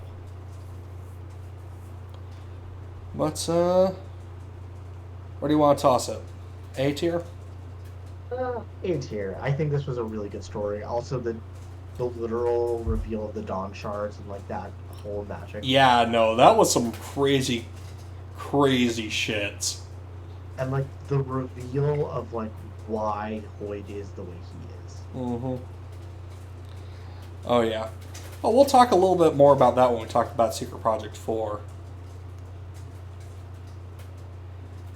But yes, now on to the final of the Stormlight books, which is honestly, I think, the weakest of the Stormlight books on this list.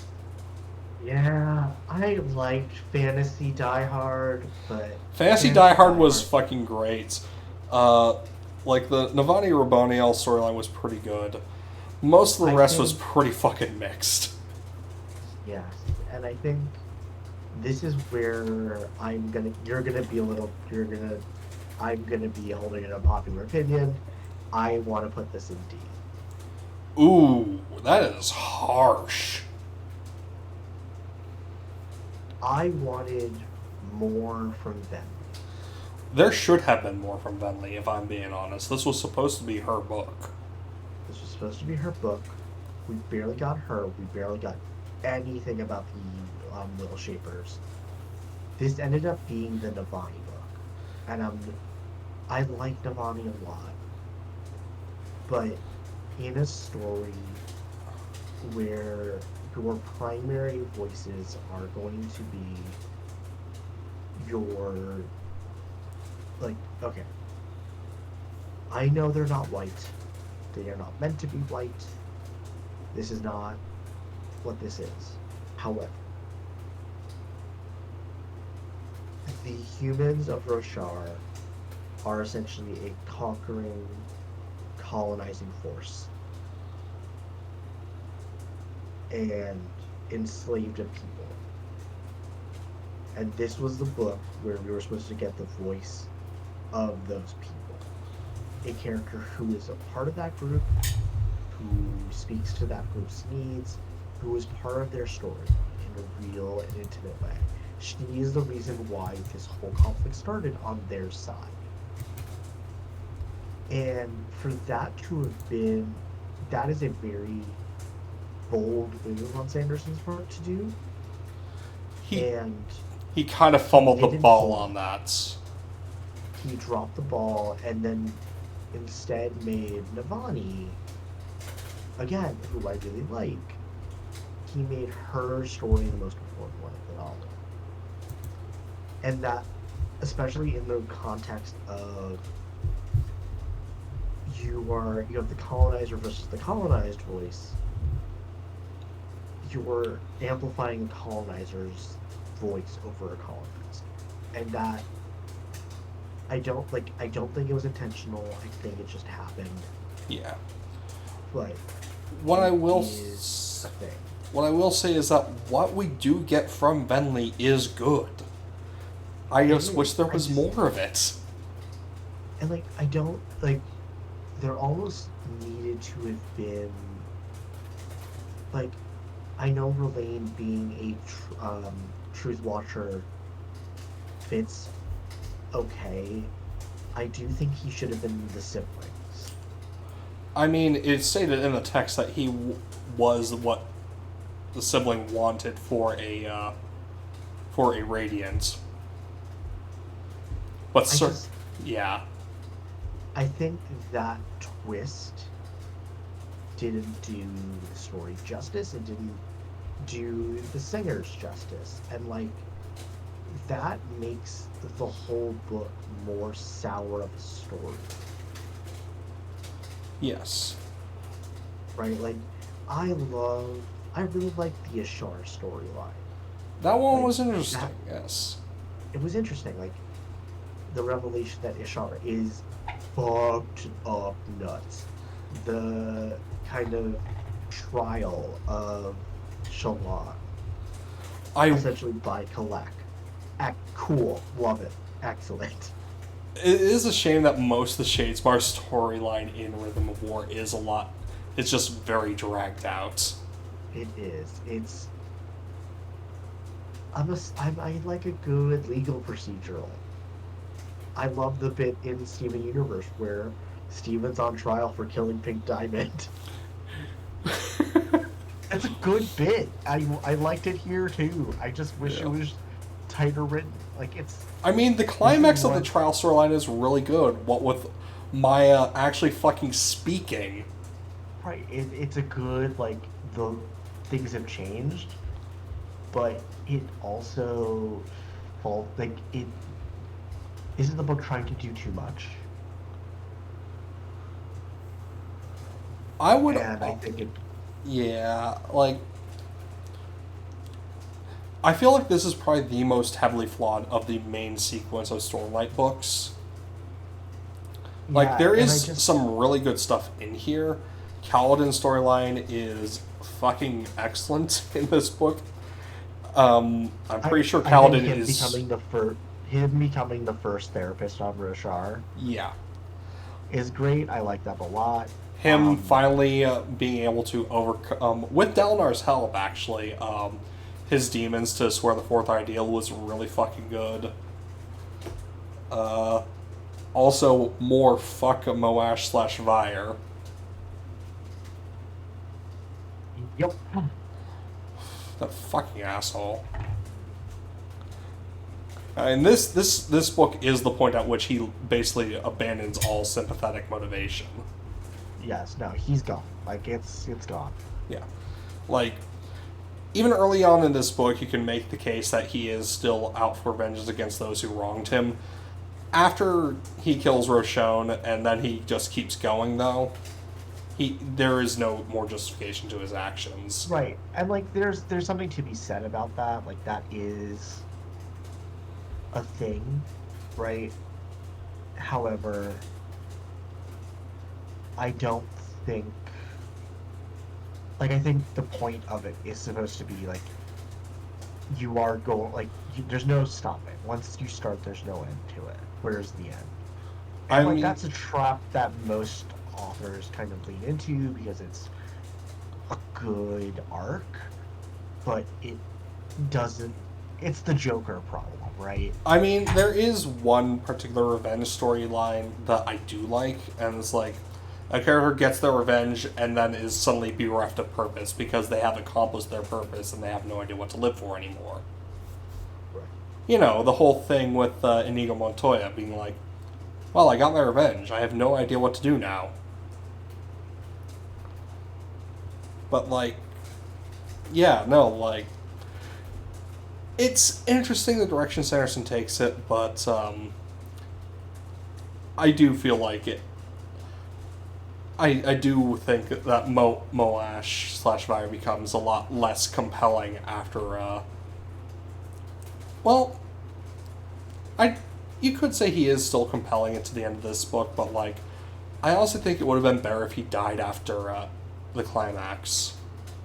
I yes, I also think Because his character arc is more or less done at this point, in my opinion. yeah, I also think that there's a level of like this is another one of those where because of the way he interacts with Kaladin here, he becomes defanged. Right? Kaladin proves him wrong. That defangs him. Mm-hmm. And real way, like, it makes it harder for me to take him seriously going forward. Yeah. No, absolutely. And, like, there's some other good stuff in this book. I am frankly shocked and impressed that Sanderson managed to pull off a big bad switch so deep into the series. That was good. I liked the Toadium switch. Yeah, 'cause it works because Ray Sodium had been thwarted enough times that he had been effectively defanged as a villain, as you said, was the issue with the villains in Mistborn Era 2. So Sanderson had clearly learned his lesson by this point and was like, you know what, fuck it. And just, actually no, the latter Mistborn Era 2 books came out after this. Oh, whatever. Regardless, it was a really good, really fucking good twist. And, yeah, no, I do think Tiermaker is a much more compelling villain than Reyes. I do too. I think, like, especially considering the way Sanderson has been setting up Dalinar. Yes. He, in one Q&A, he said that Dalinar and Tiermaker are basically the Xavier and Magneto of Stormlight, or the Cosmere as a whole. No, I have a question. Which one's Xavier? Which one's Magneto? There's a right answer. Yes. But yeah, my reaction upon seeing that is, Sanderson, you cheeky motherfucker. But yeah. And, ultimately, and we can talk about comics at another stream, but, like, you know, ultimately, Magneto was right. Like, ultimately, Magneto was right, and Charles is a fucking asshole. Yeah, no, Charles is an asshole. Like, And, like, that's what all the best like, X-Men versions get right. you know, like, Dalinar being essentially a Magneto who is heroic the whole time is great. Or at least for the whole time of the main storyline. Exactly, yes. He's basically a reformed Magneto for all the time that we know him.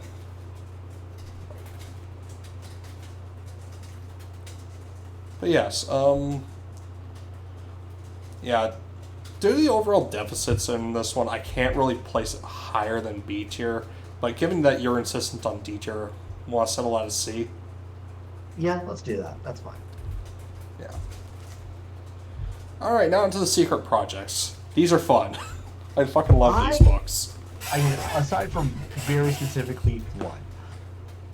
Well, we don't talk about the second secret project, because that's not Cosmere. Oh. Thank merciful fuck it's not Cosmere. It was so bad. It was so bad, Jack. I dropped it. It is literally the only Sanderson book I have dropped and never picked back up. That should say something. Like, god damn, that book was awful. He tried an experiment and it did not work. But yes, Tress, on the other hand, is very fun. It is a wonderful swashbuckling adventure. They're kind of like a bit of a role-reversed Princess Bride, effectively. And Tress is a really fun protagonist. And it doesn't hurt that Hoyt is the narrator, and Hoyt is a fucking great narrator. Although he's not a character in this story, he's just there. Yeah, no. Isn't he like a no, he's not. He's a co-racket in Yumi. Yeah, he is. Due to reasons that aren't revealed until the climax, he is a total fucking moron for most of the book. Love that for him. It's great. I mean, you know what? So with a certain paladin. Yeah.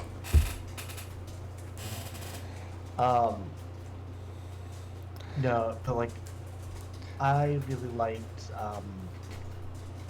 I like this version of the Ice Queen story. Mm-hmm.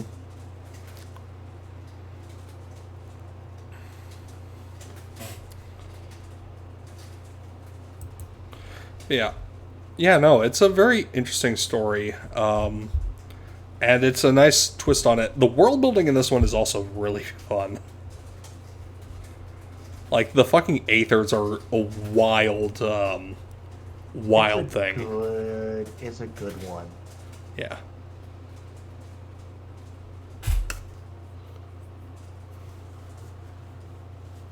And like the reveal that like this is a story, like this is a power system that predates. The Shattering, yeah. Like that's good. That's some good shit. Yeah. And like, this one doesn't have a lot of like super deep lore connections outside of that, and all the stuff with the sorceress at the end. It's just really good fun. And you get a lot of really fun lemony bits throughout the narration, like all the unimportant crew members being called Doug, for example. Or Yes. I love the. Do we get Wit's thread in this one? No, design isn't really an important character until Yumi. Okay. But we do get Hoyd being utterly mortified by his idiot self's actions and words. It's so good. It's so good. Um. Yeah. No. The ethers are really cool. I love the idea of like essentially a mushroom sea. Mm-hmm.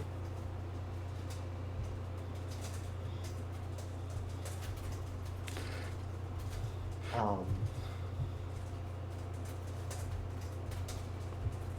I like that essentially Sanderson makes Tress into like a brilliant alchemist because Mm-hmm. we need more of those, honestly. Yep.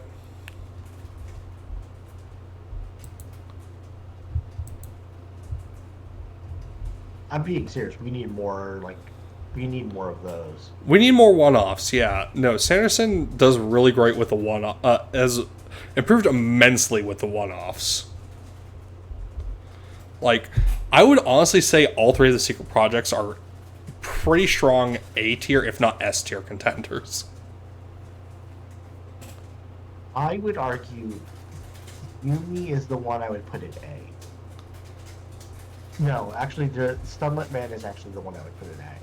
Yumi could, I think, be A. I think I Tress. could be argued A or B. Honestly, I think all of them are worth A tier, honestly. Though I would say Tress is my personal favorite, and I would try to put it in S. I think it is my second favorite. Sunlit Man is my favorite. Fine, I'll put it in an A. You win. But yes, speaking of Yumi, also very good.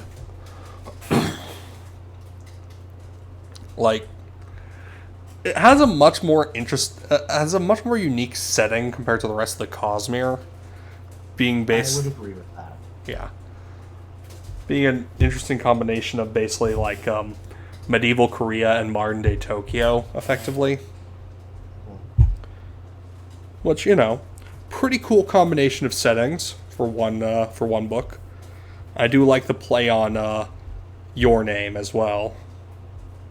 Yes, I really liked it. I think the power system is really unique here. Mm-hmm. I think of the three, I think Yumi has the most interesting power system. Yeah. I think It's is too. ethers are a Ethers is bit interesting as a vague. primal. Yeah. It's good as a primal sword, as a primal power. Yeah. It's not good as as like a Sanderson power set though. Yeah. He is not good at these more esoteric vagaries, you know? I think he did it well enough in Tress, but I could see why it might be a problem in a larger series. Whereas, like, I think this is like, oh, this is good shit. Mm-hmm. Oh yeah, absolutely. And like, the Sunlit Man is the weakest of the power systems. Yeah. We'll get into that in a sec. I do think also that Yumi is probably the best written romance out of all the Sanderson books. Yeah. Even if I don't, I think the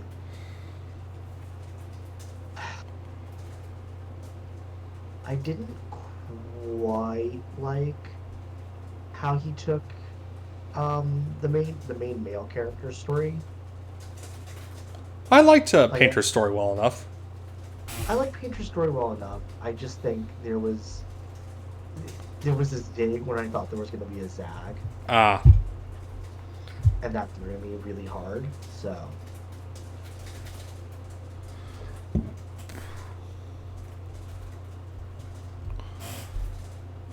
Yeah, it's a lot of interesting stuff, even if it's not like it's not a perfect book, but it's still a really good one. It's one of the it's an interesting one. It's definitely better than book 2, than Secret Project 2. Look, we can shit talk Secret Project 2 all day, but fortunately we don't have to rank it here or discuss it in any detail. I do like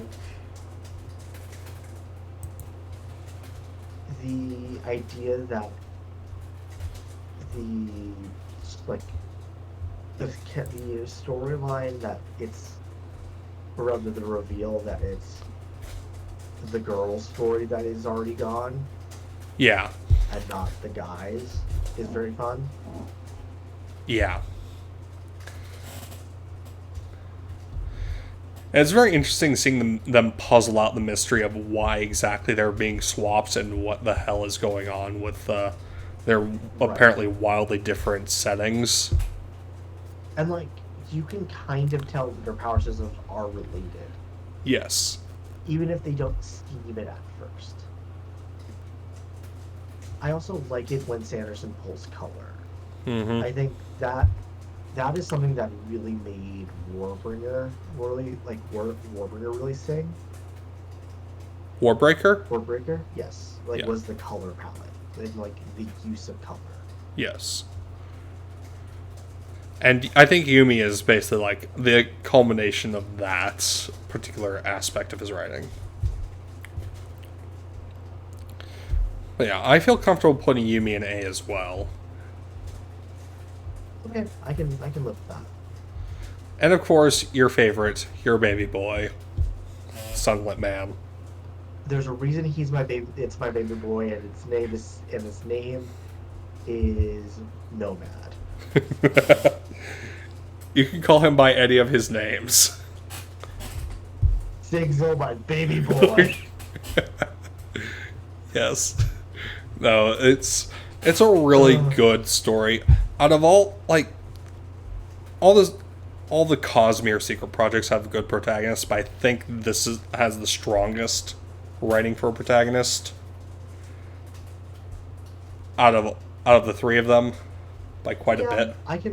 It also has a good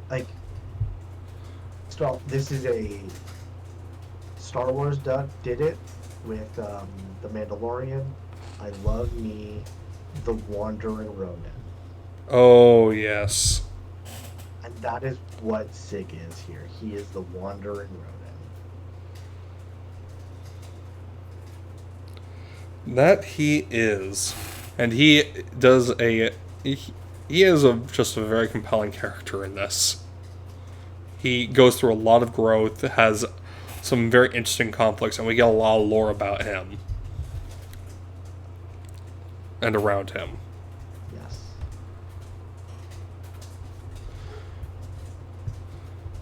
I like this. He's running from a force that is definitely beyond, definitely alien and more weird than what's being based on the ground. I like the scale of the ground game, so to speak.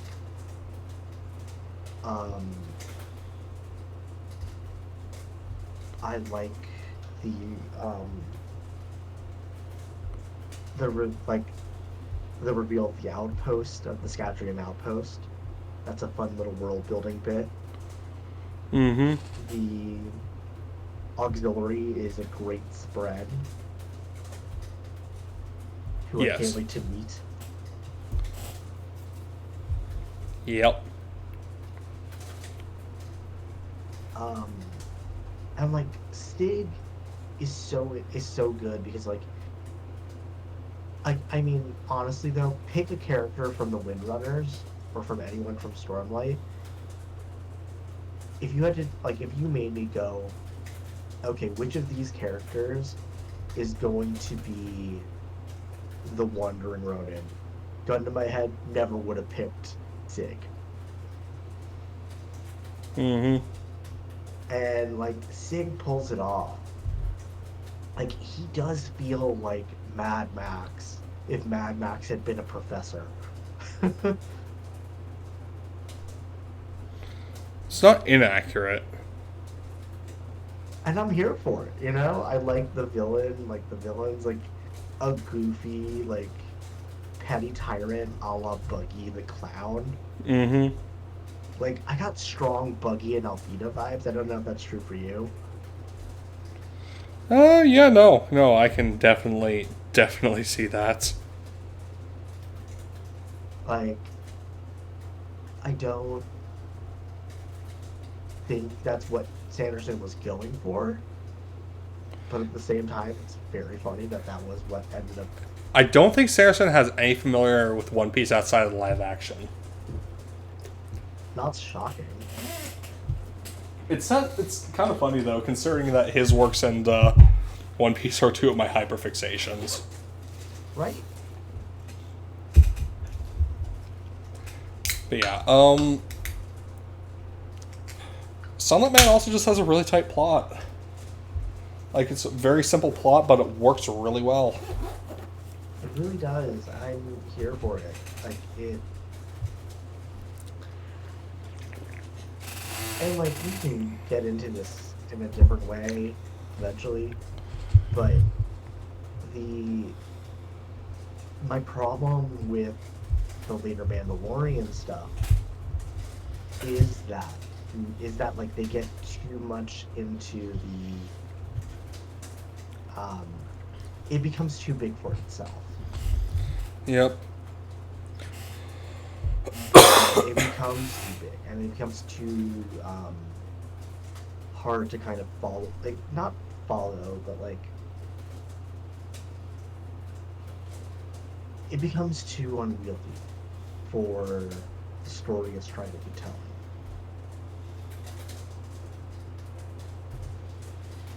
Yeah.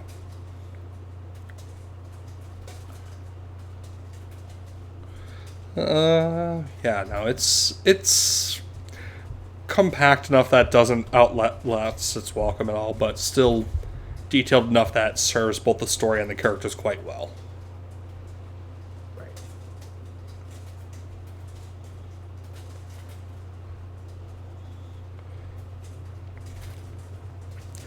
But yeah, overall still very good. I would say A tier pretty comfortably. Yeah, I'd say so. Yeah. The secret projects are very good illustration of if you leave Sanderson in a room and just let him bang out whatever pops into his head, most of the time you will come away with something pretty fucking good. You know, he should take a vacation, but maybe we should take away his pen when he goes on vacation. Yeah, Maybe. I mean, his fifth secret project is due to come out, I think, either late this year or early next year. Sometime in the next couple of years. It's actually a follow-up to Sixth of the Dusk, which is one of the novellas. Ooh. I don't know if you've read that one. But yeah, there are just the novellas and short stories left, so let's get into the nitty-gritty on that one. On those. Have you read Hope of Elantris? Oh, we can talk about that a little bit. Yeah, Hope of Elantris, it's honestly the weakest of the short stories, if I'm being honest. Yeah. There's not a lot to it. It's mostly just a flashback to what a couple of minor characters were doing during the climax of Elantris. Told from the perspective of, I think it was Rowden just looking over a letter or something from those involved. Yeah. I think it needed more, and it just didn't have the time. He didn't cook with enough sauce on this one. No. Honestly, this is probably the only thing I'd be willing to slot into D tier. Just because, like, Okay. it's so... It lacks a lot of the substance of basically everything else. You've read 11th Metal, correct? Yes. That one's a fun little Kelsier romp. Yes. Yeah. This is where I start turning on Kelsier, though. Why? Because it highlights that he's a bit of a bastard? Yeah. Like, not that I don't mind a bastard. I like a bastard, don't get me wrong. But I think this bastard is... This is almost a bridge too far.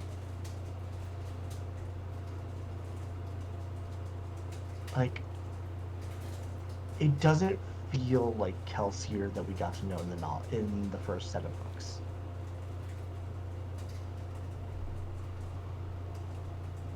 Yeah. Does that make sense? I can see what you're getting at.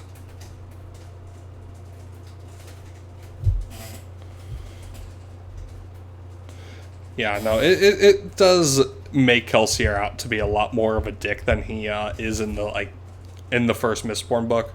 But also just, like, it could be also taken as a sign of how much he grew between then and the first Mistborn.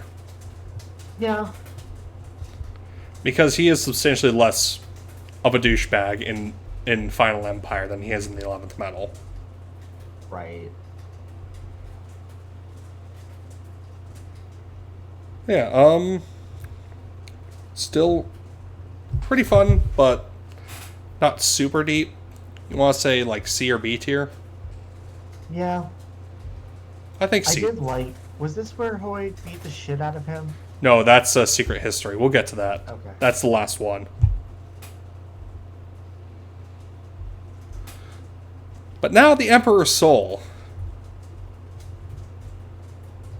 Which is really fucking good. It is. Like, I haven't read this one, but I've heard good things. I really want to learn more about this world story because there is no shard there. This is the same world as Elantris. This is Cell. Oh, this is Sal. That's right. Okay. It's just Sorry, a different I'm thinking of variation. Shadow of Dusk. Yeah, Sixth of the Dusk. I'll actually talk about that in a bit. But I'd say this is probably my favorite of the novellas in Arcanum Unbounded, at least. It's just really good, and it's a really tight story. I'd say A tier on this one. Okay. I'm happy with that. Shouts for Silence in the Force of Hell is also interesting. This one is on Threnody, which is the solar system in which Odium and Ambition fought. With Mercy, right? Mercy was involved somehow. We don't know the details. Oh, weird. I want to know. I know. I do too, but we're probably not going to get much more of that meta lore for a while.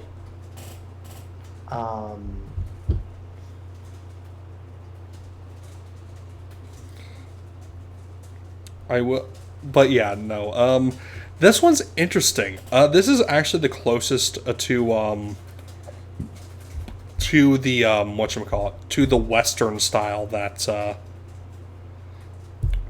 Mistborn Era 2 has. It's very similar in terms of time period. You've read this one, right? Yeah. And the protagonist is pretty interesting. Very unconventional Sanderson protagonist. Yeah, no, I can agree with that.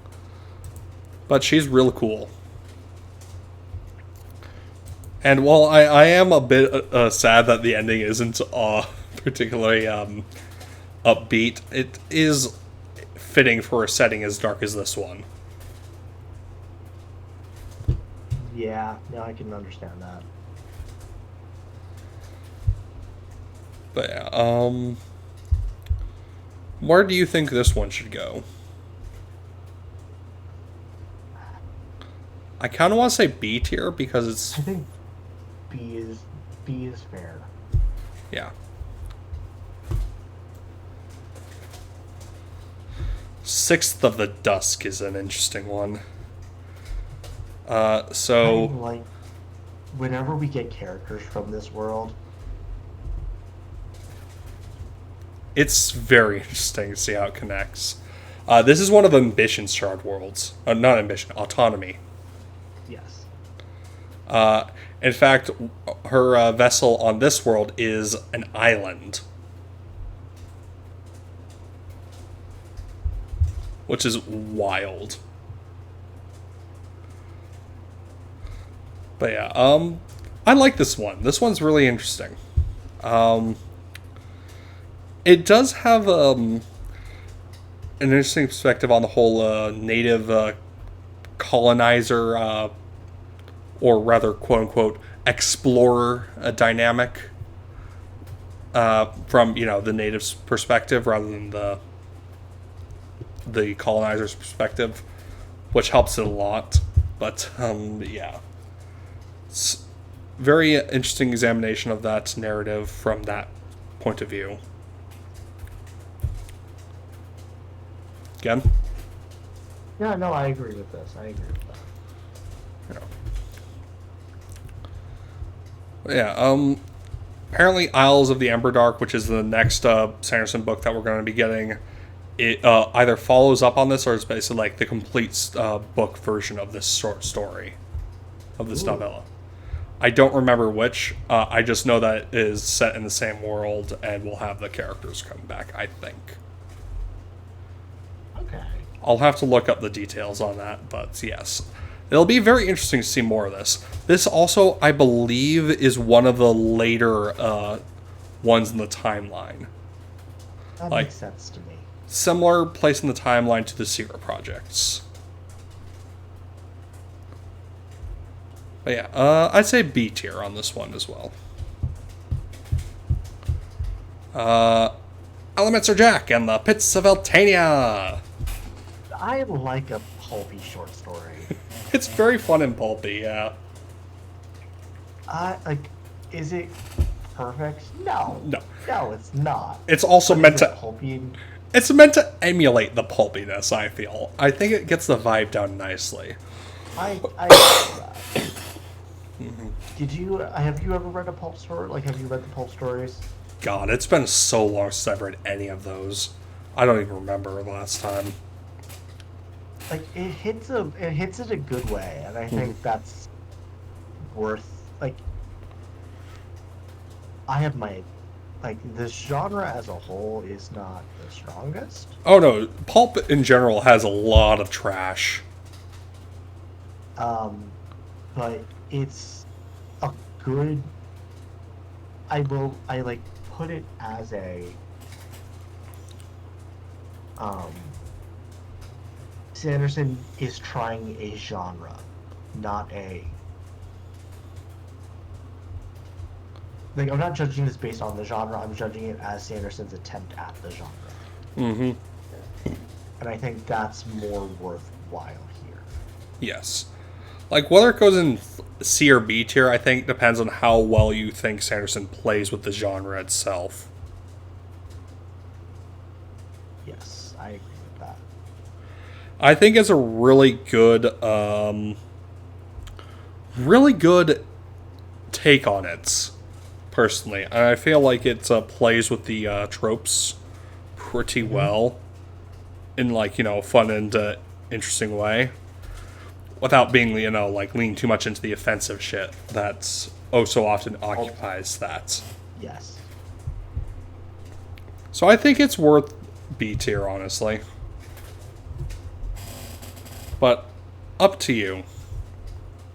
Let's put it in B. Let's put it in the B tier. Mm-hmm. Most of Sanderson's novellas and short stories are pretty fun, if I'm being honest. At worst, they are pretty fun. At their best, they're fucking great.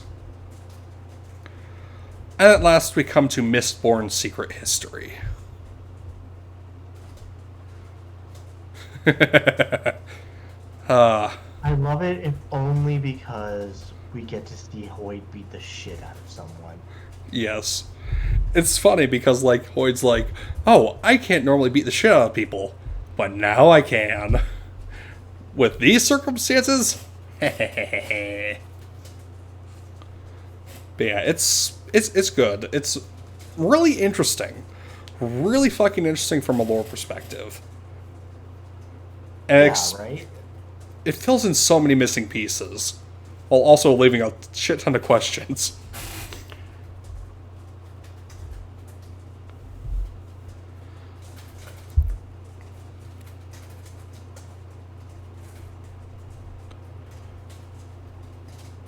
I like Hoyd.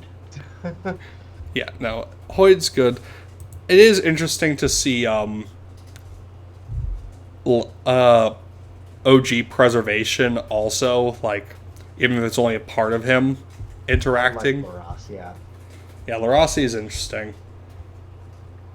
I Also, also love that he just cannot stand Kelsier. I mean, understandable. He's like antithetical to Kelsier and Larossi are basically antithetical to one another. Right? Also, just Lord Ruler just popping in, seeing Kelsier, and just noping the fuck out. Honestly, though, funny as fuck. Yeah.